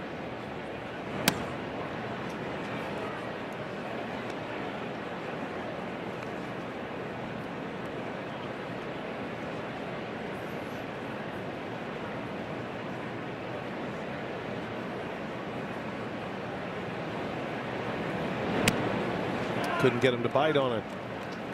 Hedges is 33 now. He'll turn 34 in August. Been around a long time. He's kind of found a home here with Cleveland. It's his 2nd tour with the Guardians.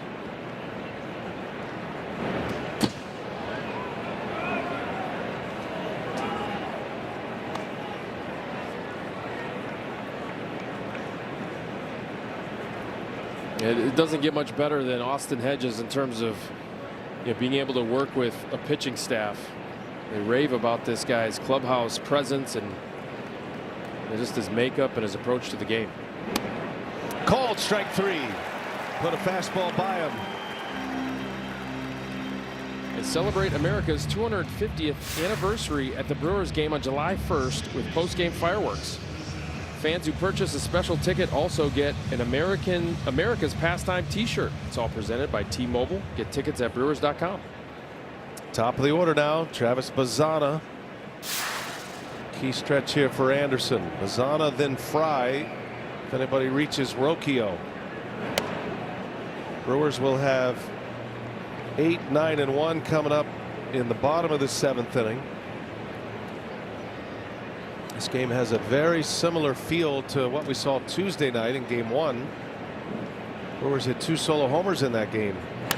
That ball's ripped right field way back, and Bazana has put the Guardians in front for the first time. He knew it when he got it. It's his 5th homer, and it's 3-2 Cleveland. And Grant Anderson giving up a almost 400-foot shot to Travis Bazana, his 4th home run given up to opposing hitters this season. Grant Anderson, and it's that 4-seam fastball, and he needs to get it a little bit higher in the zone. That's been an important pitch for him. This one was right down Broadway. Bazana hits it into that second deck. And Chris Hook taking the slow walk to the mound. Visit from the pitching coach here. Anderson's given up the 4 homers this year, 3 of them to left-handed batters. So the Guardians playing long ball today. 3 solo shots. Fry, Manzardo, and now Bazana. And Cleveland, for the first time in the series, has the lead. Schneeman's coming off the bench. He's going to hit for Fry.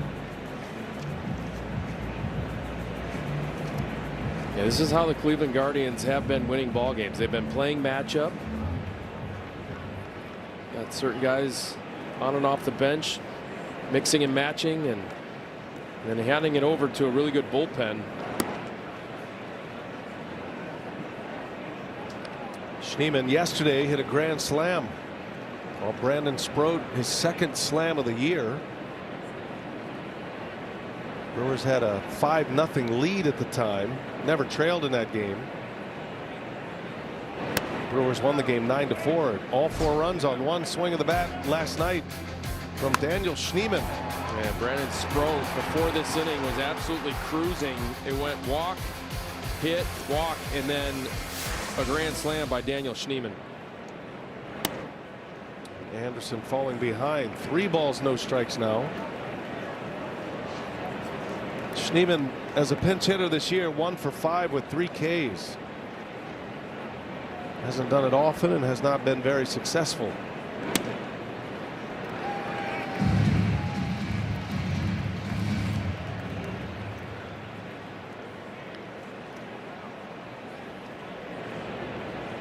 Three balls and a strike.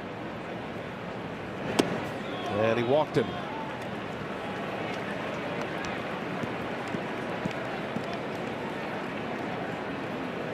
One out walk.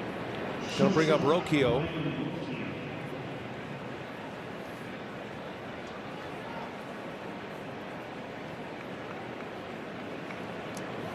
This was always going to be a day the Brewers had to utilize their lower half of their bullpen, not the high leverage guys like Uribe and Ashby and McGill.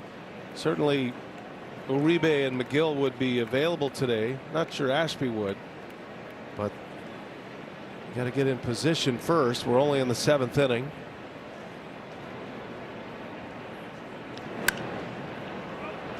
Drawing the starter goes 5. Kuhnel giving up a run in his inning, and now Anderson giving up a run.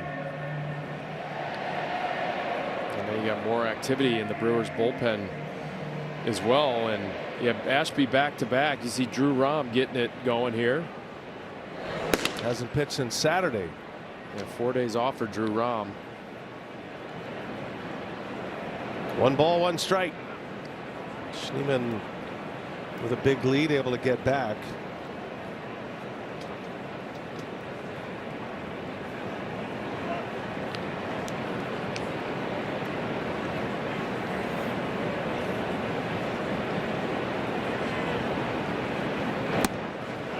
Snap throw to first. Close play. Just back his Rocchio, or I beg your pardon, is Schneeman. Rocchio takes a ball. It's 2-1. Look at this throw right here from Gary Sanchez from his knees. Quick transfer and a strike over to to Vaughn just to keep him honest over there at first. Anderson hoping for a ground ball double play here. Pinocchio doesn't bite. Challenge it. Catcher's challenging the ball call. This does not look like it's going to go in the Brewers' favor. It does not. Confirmed Milwaukee is out of challenges. Sanchez has gone through the challenges on his own here today. Yeah. There's a psychological element to it, trying to help your pitcher through it. And that pitch was certainly off the plate, ill-advised by Gary Sanchez. 3 balls and a strike. Runner goes, and it's outside, ball 4. Anderson having a hard time right now. And he does not have the overpowering stuff to overcome. We've seen the fastball up in the mid to uppers from Grant Anderson, but right now they're not coming out of his hand real clean, kind of leaking open a little bit, and that's why you're seeing the command just off for Grant Anderson in this outing. Rhys Hoskins now with 2 on, buckled his knees, spinner in there for a strike.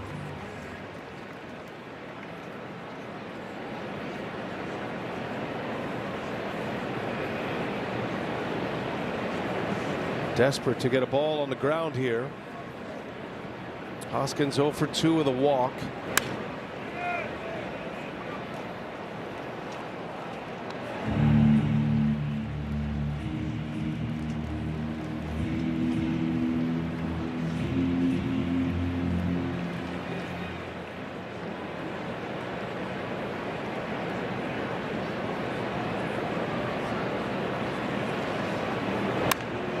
And he popped him up. Pratt will make the call. And there is out number 2. That's a big out for Grant Anderson. There's 1 out away, getting out of this and get back in the dugout. Hopefully get at least 1. But 21 pitches now into this appearance for Grant Anderson. And like I said, it was 8 days in between appearances for Grant Anderson, and pitched in now back-to-back games. Just a little bit off today with the delivery. Chris Hook's gonna come out to make the change. So Drew Rahm, the lefty, is coming in. Pitching coach makes the pitching changes right now. Pat Murphy, the manager, is injured with a bad hip and back, and so matchup time now. We'll set it up when we come back. In better. Potawatomi Sportsbook Wire Cam brings you inside American Family Field on a Thursday afternoon. A little matinee baseball today as the Brewers go for the sweep of the Guardians. And they find themselves behind for the first time in this series. It's going to be Drew Rahm. He'll be just his 4th game as a Brewer. And he'll have a matchup with left-handed hitting Kyle Manzardo. He pitched on Saturday against the Phillies. Inning and 2/3, gave up an earned run, couple of walks, 3 punch-outs. We're going to get out of this. Manzardo's been good in limited plate appearances against left-handed pitching. Just 41 trips to the plate against lefties, but he's hit for a .333 average. OPS at .860. That includes a homer. Yeah, he's had some success against southpaws.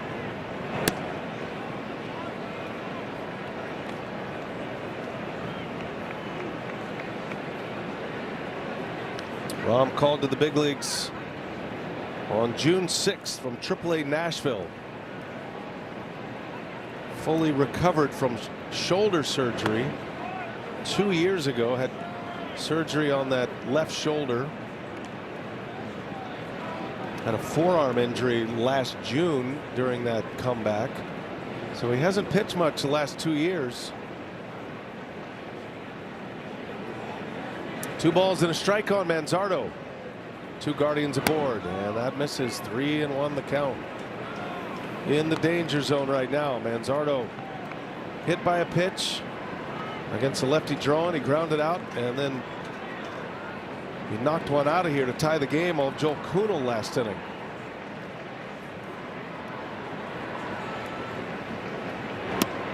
Takes a strike.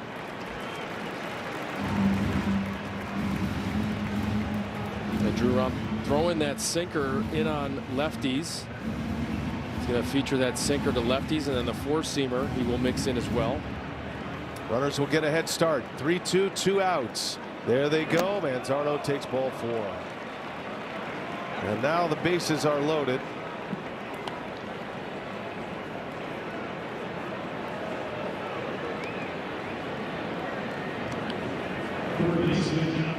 And Rom will face Gabriel Arias now.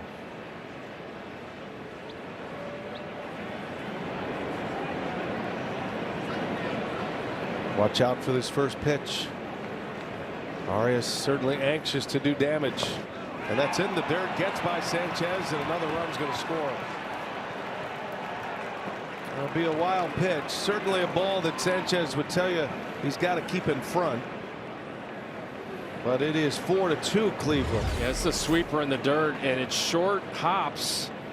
You know, Sanchez, and sometimes those short hops are really tricky because they can hit off the heel of your glove just like that and get away from you.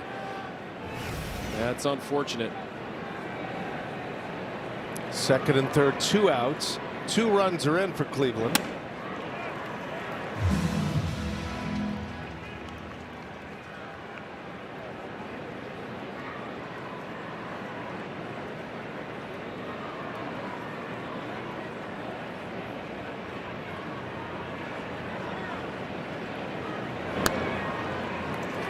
One and 2.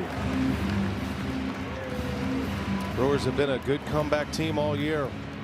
Normally good comeback teams boast very good bullpens, and that is the case with the Brewers. Rom trying to turn the water off right now. Good cut by Arias, and fouls it back. Dangerous pitch right in the middle of the strike zone on a 2-strike pitch. Yeah, challenged him, and not where Drew Rom wanted it. Sometimes you're just happy that the guy fouled it off.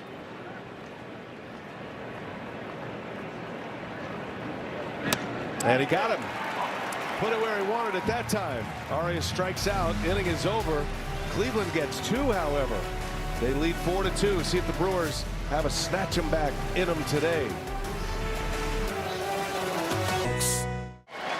Take a ride on the Potawatomi Sportsbook wire cam. Brewers a little bit of work to do here in the bottom of the 7th. They trail by 2 runs. It's 4-2.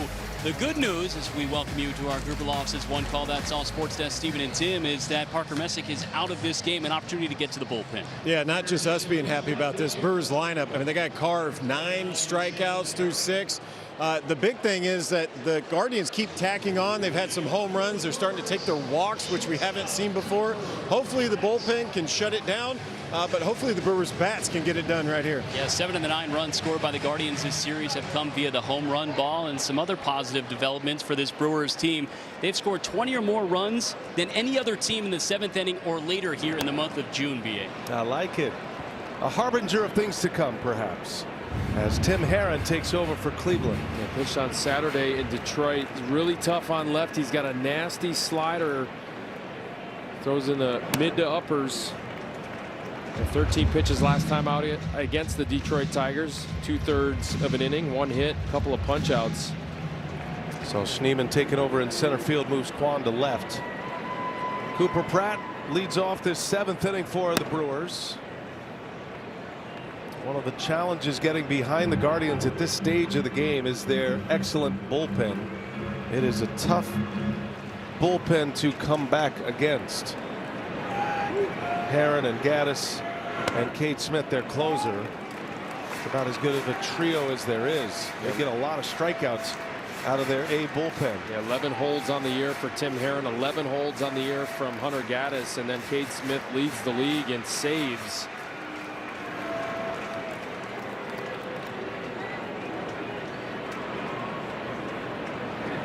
And it's ball 4. There's a good start. Pratt draws the walk. First base runner the Brewers have had since the 4th inning on the Perkins double. Today's Toyota drive of the game, we give it to Parker Messick because the wheels were starting to fall off a little bit, Vinny, and he locked it down, retired the last 9 Brewer batters. Yeah, it was impressive, the adjustment that he was able to make. He started throwing the fastball more. This kid has elite makeup. That's what they got on him, and he was throwing upper 90s with that fastball. Double play ball off the bat of Ortiz, and just like that, the leadoff walk is eliminated. And now 2 outs in the 7th. Take a look at this. Joey Ortiz aggressive on that pitch. Inside part of the plate, pounds it into the ground and grounds into a 5-4-3 double play. Brewers are going to have to get something going here with 2 outs. Top of the order, here's Yelich. Tough matchup for a left-handed hitter. Yelich has a double today. Drove one into the gap right center. Bounced out for an automatic double.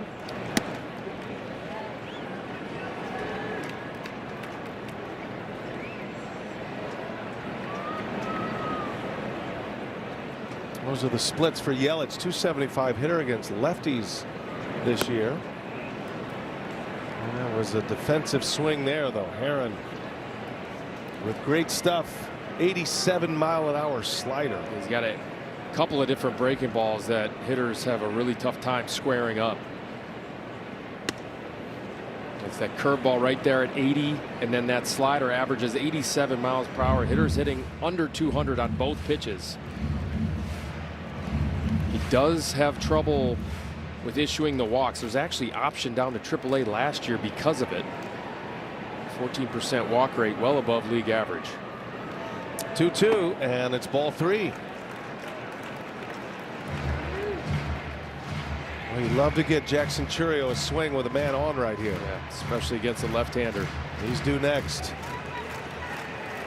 Yelich in a 3-2 count. And he does take ball 4. He does get on for Chourio. Second walk of the inning for Herron. And Stephen Vogt is not going to tempt fate with that matchup. Smart. Cleveland manager on his way out. He'll take the ball from his lefty. A team that has lost 8 of their last 11. He's running this like a playoff game right now. So Holderman's coming in. And Herron will exit with 2 walks.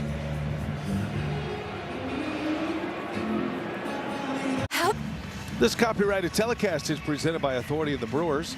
May not be reproduced or retransmitted in any form, and the accounts and descriptions of this game may not be disseminated without express written consent of the Brewers.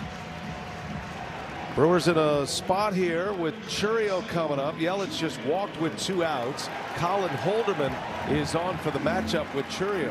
Yeah, he's worked himself into being one of the top leverage relievers for the Guardians, being trusted right here in this spot. Right-handed hitters against Holderman, hitting just 146 with 1 extra base hit. If someone's going to do it, Chourio can do it, though. He's the tying run and let it fly on the first pitch. First pitch breaking ball. Jackson is 0 for 3 with a couple of Ks. He has had a roaring hot month of June. He's the player of the week in the National League. And another swing and a miss. Same pitch, that sweeper. Wisconsin Lottery home run leaderboard. Bowers leads the club. Terang has homered in this series, as has Chourio. He's got 10 now. And did he go? He did not. Able to check it. 3 consecutive breaking balls from Holderman. Yeah, he's got a nasty sweeper. 3 in a row from Holderman. Brewers have been great in the late innings against some of the better relievers. 4 in a row from Holderman. Chourio hunting 1 mistake to try to tie this game.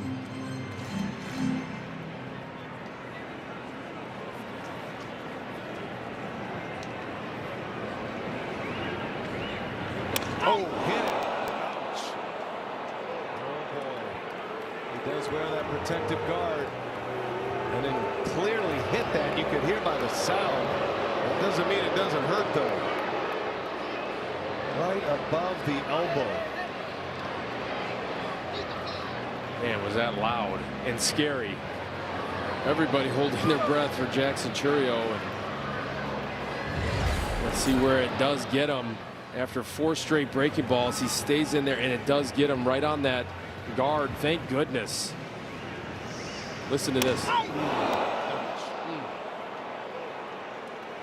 missed nearly 6 weeks to start the year with a fractured hand. That happened in the WBC on a pitch inside.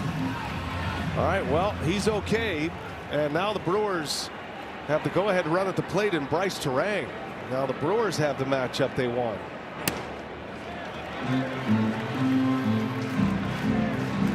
How about this inning? 2 walks, a hit batter, but a double play ball off the bat of Ortiz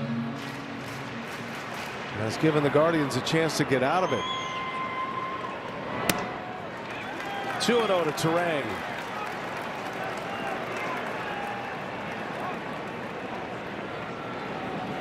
Bryce Terang has been so clutch, especially with the long ball this year. He's got 11 homers, Vinny. 8 of them have either tied the game or has given the Brewers the lead. 8 of the 11. Loves being up right here in these spots. Yeah, one of the better hitters with runners in scoring position in baseball, but also just he loves the big moment. Let's see if he can come up with one right here. Give the Brewers a lead. The lack of command on the mound for both teams has kind of dropped the energy level of this game. Terang can change all that with one swing. 2-0, and it's way inside, almost hit him. 3 balls and no strikes.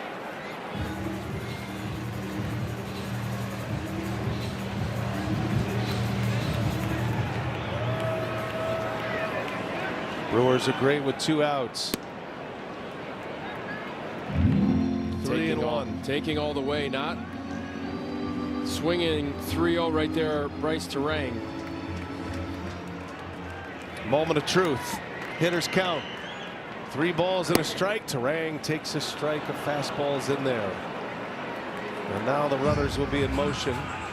There's great speed on the bags.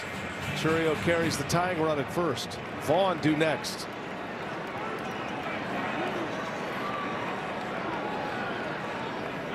Inside move, just in case the runners were starting up a little early. Holderman has come on to shoot a walk and a hit batter, and that's ball 4.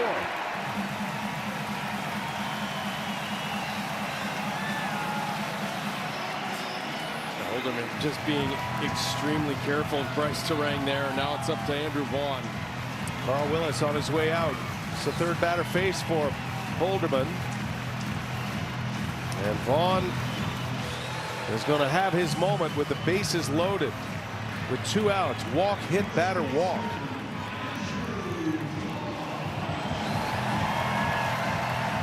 And Vaughn's going to see a bunch of sweepers right here. Holderman has given up 3 singles on that pitch. Hitters 3 for 34 on the season. That's an .088 batting average. And it hasn't seemed to find the release point so far in this outing. But you got to believe that Andrew Vaughn's going to see a steady diet of those. Yelich at 3rd. Chourio is the tying run at 2nd. And the speedy Terang is the go-ahead run at 1st.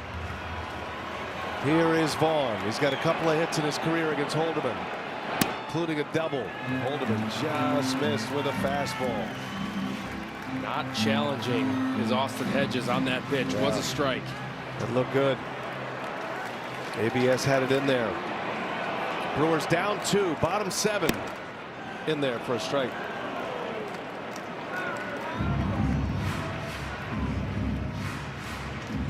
It's right at the bottom of the zone. You wonder if Andrew Vaughn's sitting on that sweeper, not offering at that pitch. 1-1. There is the sweeper, and it's 2 balls and a strike. Vaughn's got a great eye. Plate discipline is excellent. 34 games with the Brewers. He's got a couple of homers, 19 RBIs. And he pulls that one foul, almost wiped out Yelich. Ooh. They could have run for days had he straightened it out just a little bit.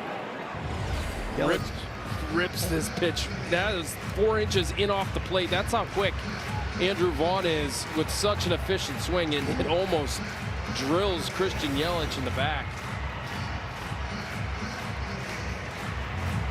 2-2 now.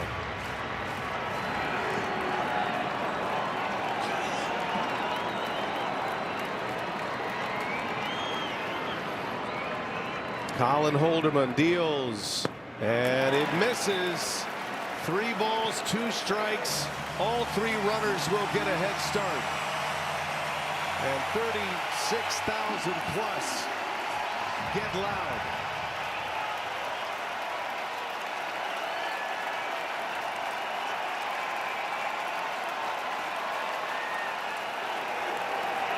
Nowhere to put him. 3-2. Runners go on the ground. Rocchio. Long throw is in time for the out. And the inning is over. Good play on both ends. Hoskins on the receiving end of that Rocchio throw. Brewers strand, the bases loaded. And the Guardians still lead 4-2. Earlier today, Boys and Girls Club Youth of the Year, Evangelina Rattray, threw out the first pitch. Eva is a senior at Appleton North High School and an aspiring author, writing 4 young adult novels. She's part of 1,000 Boys and Girls Club members enjoying today's game. Nice going, Evangelina. Well, the Brewers had a golden opportunity slip by them, stranded the bases loaded. It all came with 2 outs. And it's still 4-2 Guardians. Stephen Kwan leads off. Drew Rom back on the mound, and Kwan into right center for a base hit. Thinking about 2, takes the wide turn, he'll retreat. And a single to start the 8th. That pitch is right down the middle against Stephen Kwan. Yeah, finds the barrel and puts it right into the outfield, right center field for a leadoff base hit for the Guardians.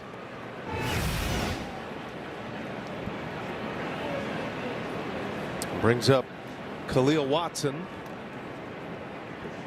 0 for 3 in his major league debut today.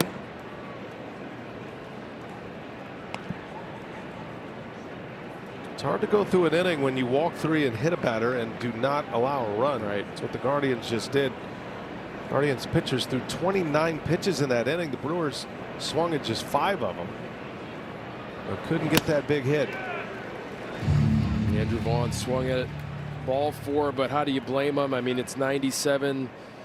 You see the entire sequence was down in the zone, and then Holderman comes up and in against him, and Rocchio ended up making a nice play in the hole. Good pick by Rhys Hoskins at first as well. Good footwork there. He got his body positioned to make the hop a little longer.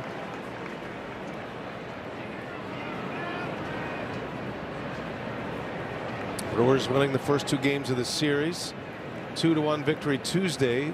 9-4 was the final last night. There's a called strike 3. Rom puts a fastball in there and picks up the strikeout, his second.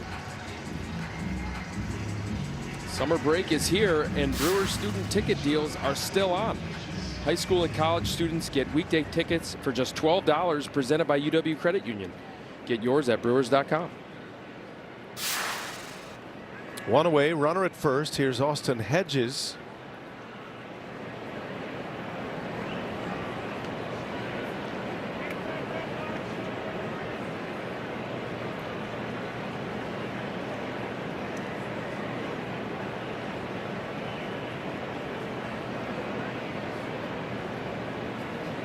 Hedges 0 for 3 today. He was up in a big spot in the second with 2 on. Grounded out.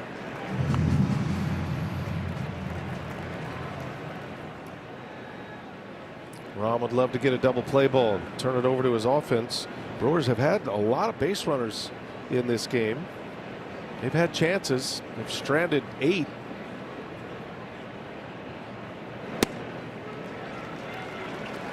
And part of the reason was because Parker Messick was getting himself in a little bit of trouble, but then getting himself out of it with how he's able to execute pitches. Yeah, good looking left arm for the Cleveland Guardians and Parker Messick. Is that a balk? It is. And Kwan's going to take second base. I didn't see exactly what the infraction was there, but it was called quickly by 2 umpires. And in comes Set, kind of rolled through. Yeah, usually the case. Let's see, you got to come set and pause. Yeah, never really set himself on the rubber. That leg moving the whole time.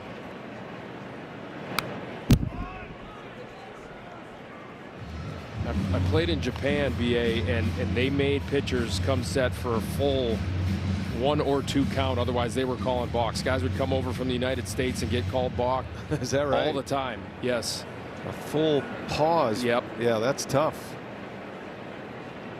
It's a little more lenient here, but it's pretty subtle to the eye. I think sometimes it leaves fans in the building. Watching on television, we can explain it, but in the building, you're wondering, well, what did he do? Right. That's where you would just love that little click of the mic. That's a balk for not coming fully set. Any kind of explanation would be great. I'm not sure Lance Barksdale's interested in doing that. He is definitely not. It's been hard enough to get umpires to use the microphone on the ABS and various other calls. That's been a long process, but credit to those who have taken to it. Just a way to help the fans in the stadium. Leaves a lot less guesswork for us. Hedges out in front. He pops it up. And Terang makes the catch. Out number 2. StatCast powered by Google Cloud. The Guardians have hit 3 solo homers in this game. David Fry put the Guardians ahead. Manzardo's tied the game as well, as Fry's did, I should say. And then Bazana's put the Guardians in front for the first time in this series. Yeah, Jackson Chourio had an opportunity to rob that first home run by Fry, and just over the wall, just over his glove. Bazana's homer gave him the lead in the 7th. Remember, Drew Rom getting his opportunity here with the Brewers because Brian Fitzpatrick injured that left elbow. Still getting a second opinion on what to do next with Brian Fitzpatrick.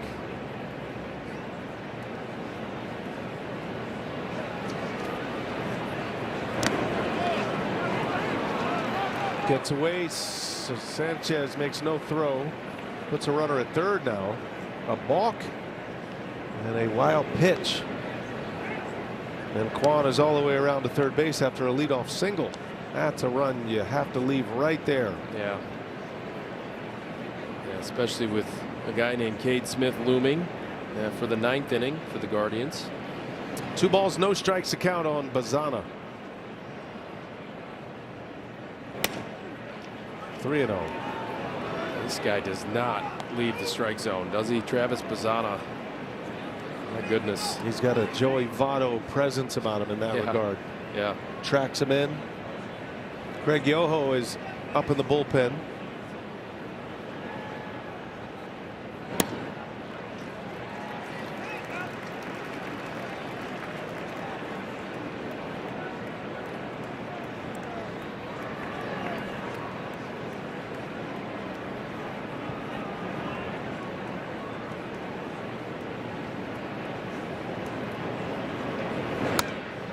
And it's ball 4. Bazana is aboard for the 3rd time. It's his 2nd walk of the game to go along with a homer. And start a new count here with Daniel Schneemann. You might as well, right? 3-1, don't give in. Go ahead and take your chances with the next left-hander. Chris Hook on his way out. Brewers having a hard time getting through innings here. Bullpen has really struggled in this game. Shane Drowan left with a lead. Joel Kuhnel giving up a run. Anderson 2 runs on his line, and now Rom pitching across his 2nd inning, issuing his 2nd walk to go along with a hit. It was 3 solo homers and a wild pitch that ended up scoring the 4th run for the Cleveland Guardians.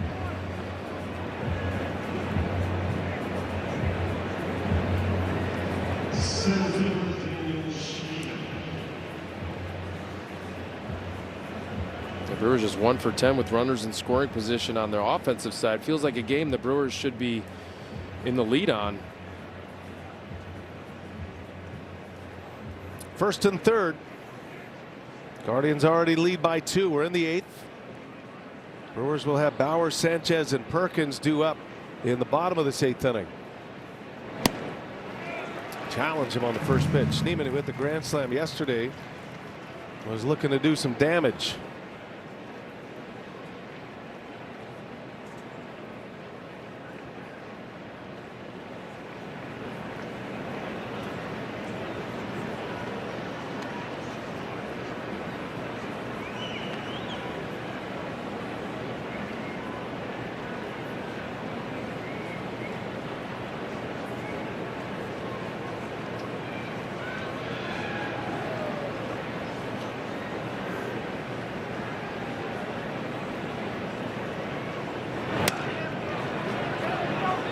Able to check his swing. 1 ball, 1 strike.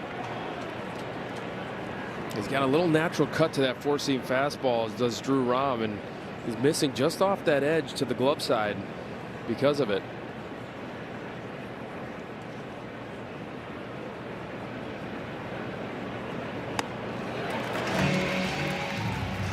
Oh, a strike away now. He's got some funk in his delivery as well, Rom.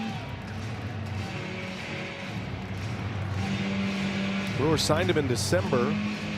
Non-roster invitee to spring training. He pitched in 8 games with the Cardinals in 2023. That was his only big league experience until this run with Milwaukee. 1-2 the count, 2 outs in the 8th. And he got him. A strikeout to end the inning. Nicely done. Drew Rom flirted with disaster, but able to get through it. It's still a 4-2 Guardians lead. Brewers coming up at the bottom of the 8th.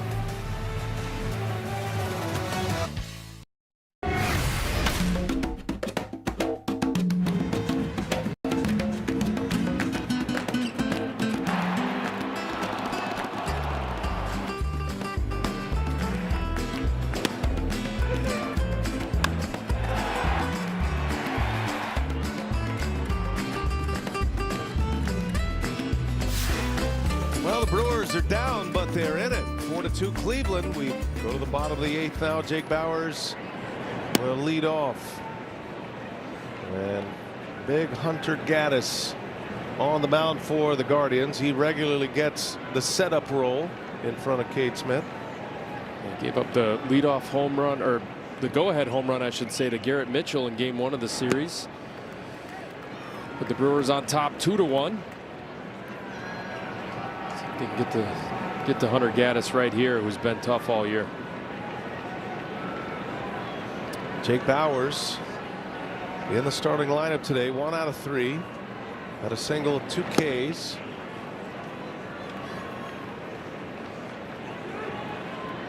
Got to start against a lefty in Parker Messick. Messick went 6 innings, 2 earned runs. He struck out 9.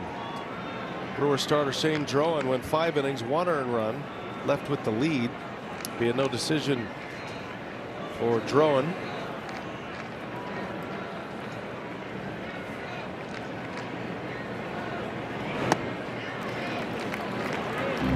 Messick finished his start by retiring the last 9 Brewers, and then Travis Bazzana hit a go-ahead homer in the 7th. He's in line for the win, is Messick, which would be his 7th if they get to the finish line.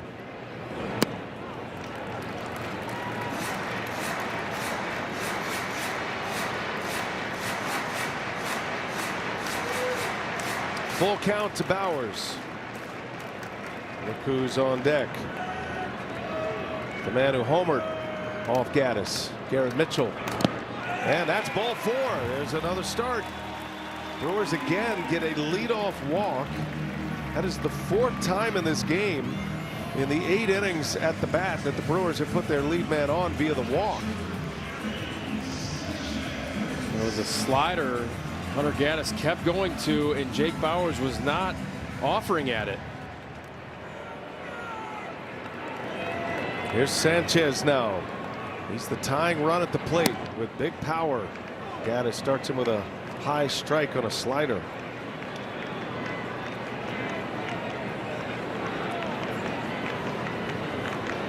Sanchez could tie this game quickly. He's better against lefties. But it looks like a full day off for Contreras. Again, you manage these games a lot differently than you would a playoff scenario. You got to manage for the long haul. The Brewers are in the middle of a stretch of 26 games in 26 days, which includes a doubleheader in St. Louis.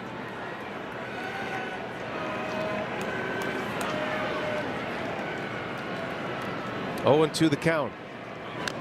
Just got a piece. Yeah, your next off day is not coming until Wednesday, so you're going to want to pick your spots to give William Contreras a full day off. Otherwise, you probably would have seen Garrett Mitchell pinch hit right here in this situation.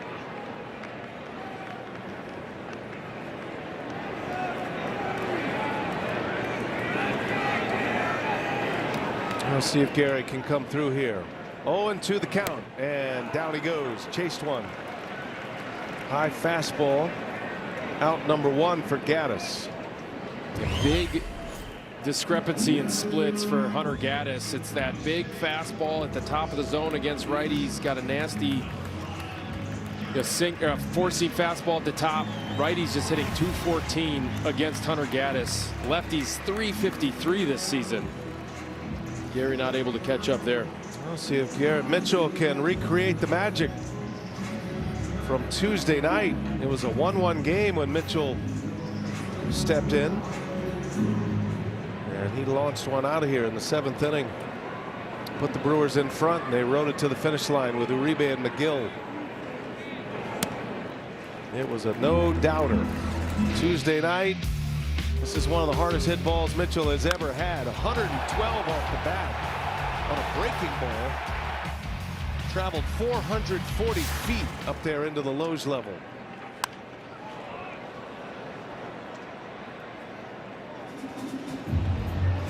Yeah, the bleachers were in the way. Otherwise, that would have got out of here, out of the whole stadium, through the panels. What a swing by G. Mitch. Pinch hitting here in the 8th. 1 away, runner at first. And there's a strike. Buckled his knees. A changeup from Gaddis. 81-mile-per-hour changeup. Quite the difference in velocity. 15 to 16 miles per hour off the fastball. 1-2 the count. And down he goes. Nasty slider that time. Wiped him out. And back-to-back strikeouts. 2 gone in the inning. Well located slider in under the hands of Garrett Mitchell. The one that he hit out was out over the plate where he was able to get his hands extended, and this one just ties him up.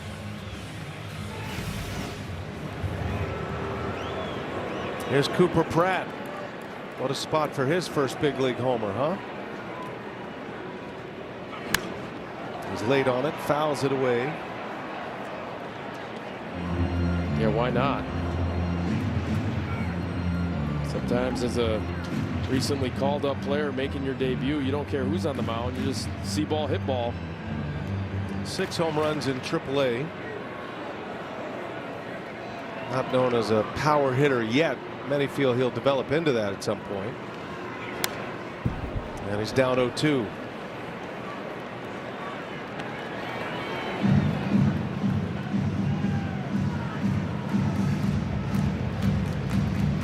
Pratt drove in a run with a sacrifice fly in the 4th. Put the Brewers in front. Yoho, if it stays this way, McGill, if Pratt ties it. Bottom of the 8th, 2 outs. Cooper Pratt in his 3rd big league game.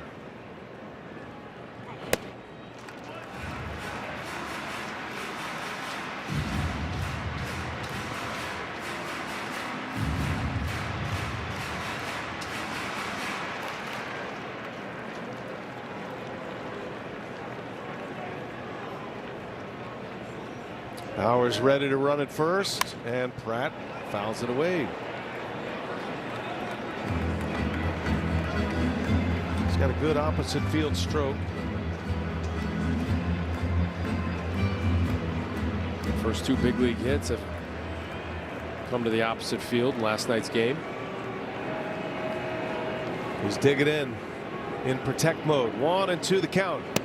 And he takes a ball.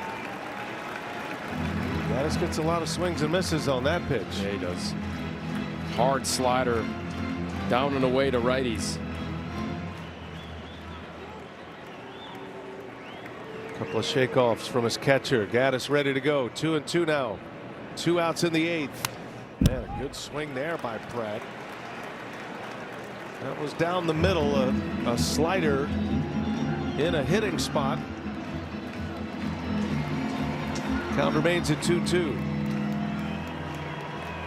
You do like that Pratt can unleash it though at 2 strikes. Contreras due next. This will be pitch number 7 of the at bat. And it's into right field, a base hit. Cooper Pratt with 2 strikes keeps the inning alive. And it will bring the go-ahead run to the plate, and it is going to be Contreras. What an at bat by the kid. Cooper Pratt in his 3rd big league game. Another opposite field hit. Grinding away at Hunter Gaddis right here. Gets a pitch he can handle and just drives it right into right field. And now gives William Contreras an opportunity to put the Brewers ahead in this game with 1 swing of the bat. Stephen Vogt will take the ball from Gaddis. Guardians have been struggling. Stephen Vogt not messing around. He's going with his horse right here. Major League leader in saves, Cade Smith, coming on. World today. Well, what a moment we have here at American Family Field. The Brewers get a 2-out hit from Cooper Pratt. 2 men aboard. Pat Murphy going with a pinch hitter and William Contreras, and one of the game's best closers is on in the 8th inning. Vinny. Yeah, 23 of 25 save opportunities. Power heavy fastball, mostly the top rail, sharp sweeper, and late deceptive split finger pitch. First pitch is upstairs, ball 1. Contreras, it's a day off from the starting lineup, but gets an at-bat in a big moment, representing the go-ahead run. 4 for 16 in his career, pinch hitting with 1 homer that came back in 2023. Smith's only given up 1 home run all year. It was in a non-save situation to Freddie Freeman. He's behind 2-0. So many base runners via the walk or hit batter in the last 2 innings. Brewers have had 4 walks and a hit batter in the last 2 innings. The 2-0. 3 balls, no strikes. You do wonder, Cade Smith probably thinking the 9th inning is his. Then you got to ramp it up quick. And Vogt brings him on in the 8th. Get ready for this fastball right here. Turn him loose. Contreras draws the walk on 4 pitches. And here comes Yelich. And not anywhere close. And Contreras definitely was not swinging or had the green light, and you're going to get a pinch hit, a pinch run. Opportunity here for David Hamilton, going to try and score from first base on something in the gap.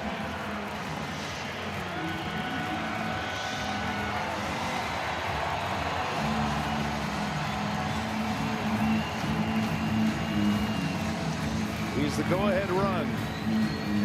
Pratt, a fast runner at second, is the tying run. Yelich has already visited Grand Slam territory this year. And a swing and a miss. 97 with the fastball. It's deceptive too. He's got 7.4 feet of extension, releasing it a good foot closer than major league average pitchers do. 0-2 the count. There's the splitter. Hasn't given up. I beg your pardon. Hitters hitting 148 on the split. Nasty. Quickly 0-2. Brewers have him loaded up. Down 2 runs. Yelich takes a ball.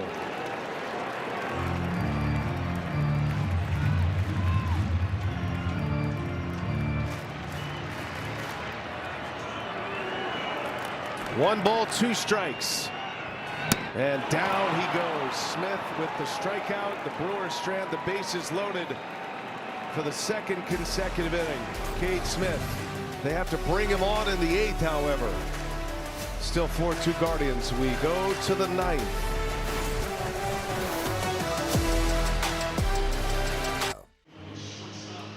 Thursday afternoon, Milwaukee, Wisconsin. We go to the top of the 9th now. Guardians coming up, leading 4-2. David Hamilton stays in to play 3rd. Garrett Mitchell stays in to play center. Brewers have stranded 11 in this game. Back-to-back innings with bases loaded. So it's going to be Craig Yoho in the 9th with Milwaukee down a pair. Brian Rocchio leads off, then Hoskins, then Manzardo. A 3rd appearance for Craig Yoho on the season for the Brewers. Last pitched in Nashville, as recalled recently, making another appearance here, looking for a 0. Rocchio, fly ball to right field, down the line. Bauers on the run, and that's over his head. And that's going to bounce out for an automatic double. Rocchio with his 2nd hit of the game, on base for the 3rd time. That was the Craig Yoho changeup. It just hangs up there enough for Rocchio to get the barrel on it, and then it sends it over the wall on a bounce. Leadoff double.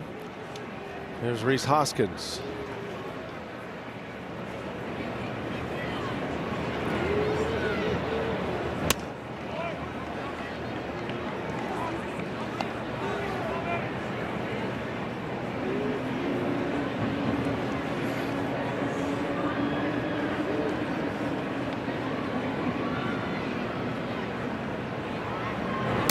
Yoho's changeup is his signature pitch. It's made him a name in the organization. Scouts will tell you it's one of the best changeups in all of minor league baseball. He's trying to take it to the big leagues and have it be a weapon. Made his major league debut last year with the Brewers. He was up and down 4 times, pitched in 8 games. But did all he could do really at AAA. Had a 0.94 ERA.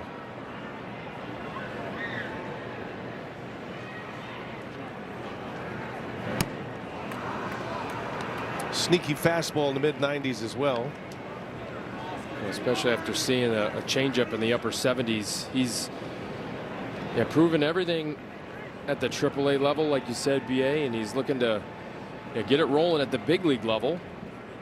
He's capable of doing so. 26 years of age. Here's a wave and a miss. Cutter. He's been able to add to his arsenal.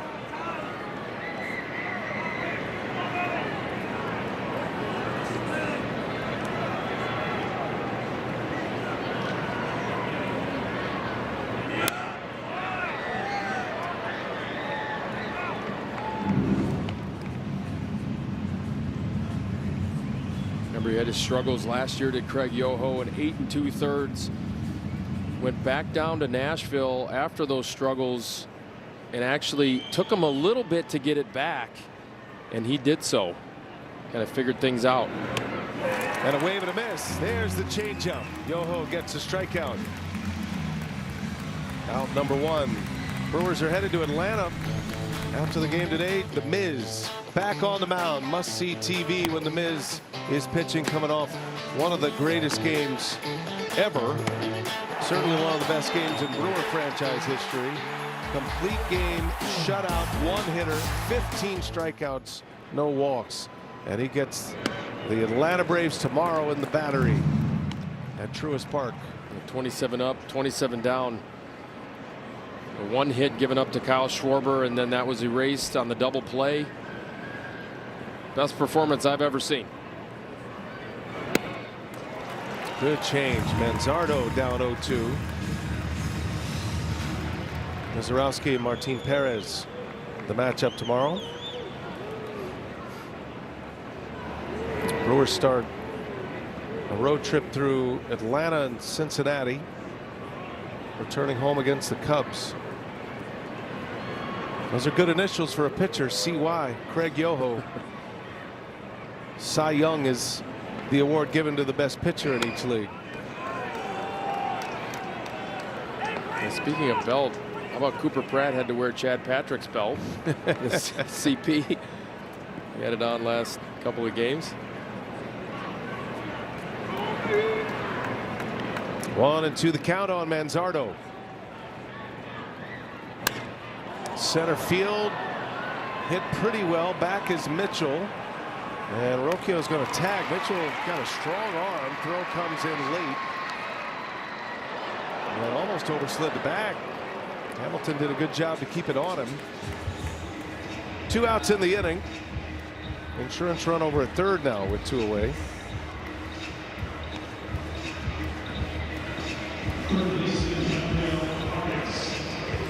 There's Gabriel Arias now with 2 outs.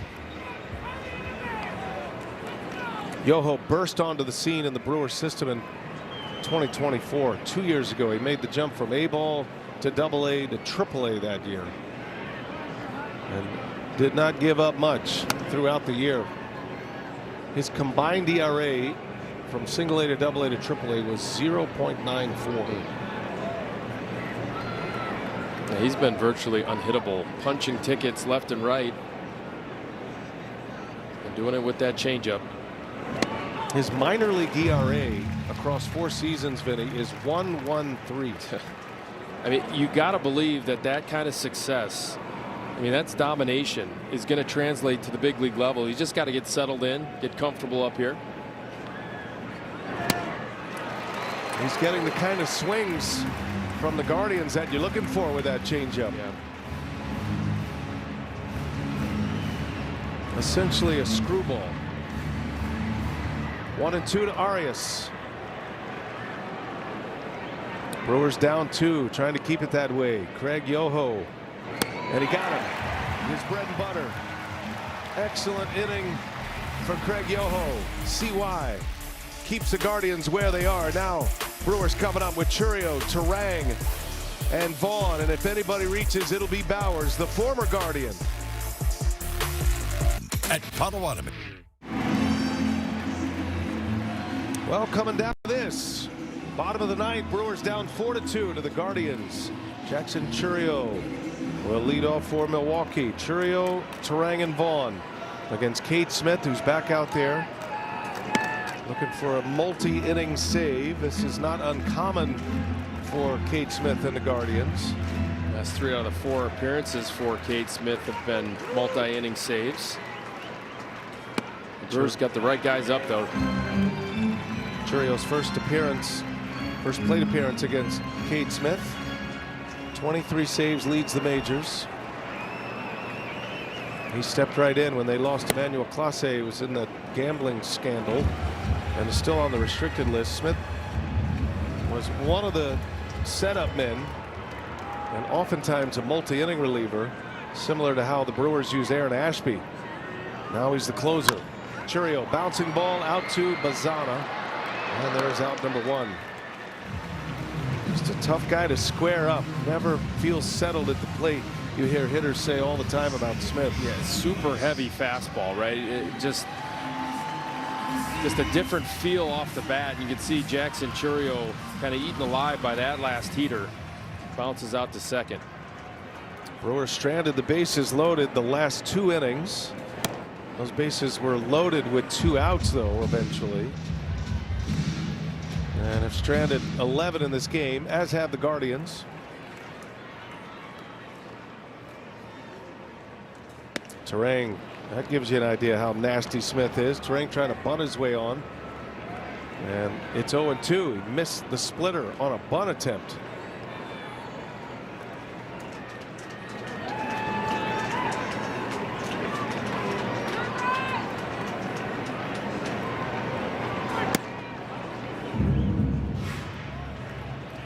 The catcher is challenging the ball call.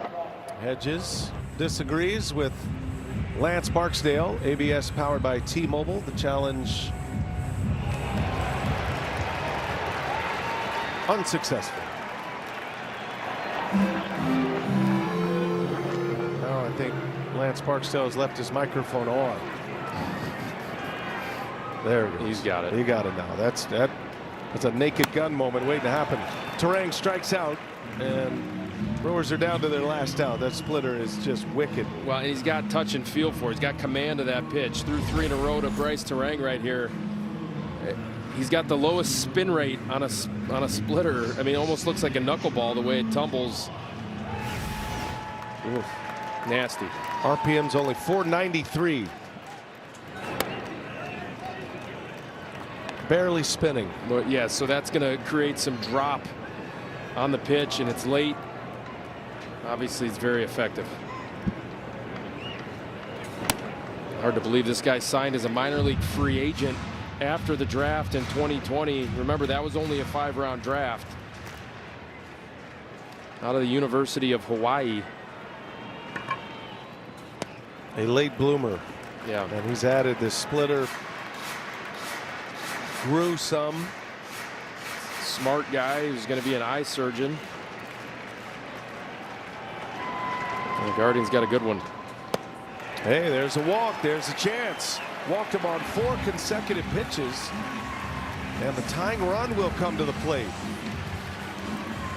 Boy, what a moment for Jake Bauers here against his old team. And the Brewers are one swing away from tying this game. Back in position again. 6 walks and a hit batter in the last 3 innings for the Brewer offense. And yet no runs across. Vaughn takes off. Smith fires a strike. Defensive indifference to get Vaughn to second base. Hunting a mistake right here. Jake Bauers, big power hitter. And he shoots one left field. On the run is Quan. He's there. He's got it. Well positioned. Inning and ball game over. Brewers come up short here this afternoon. A final of 4-2. Guardians salvage the final game of this series. The Brewers go 4-2 on the homestand.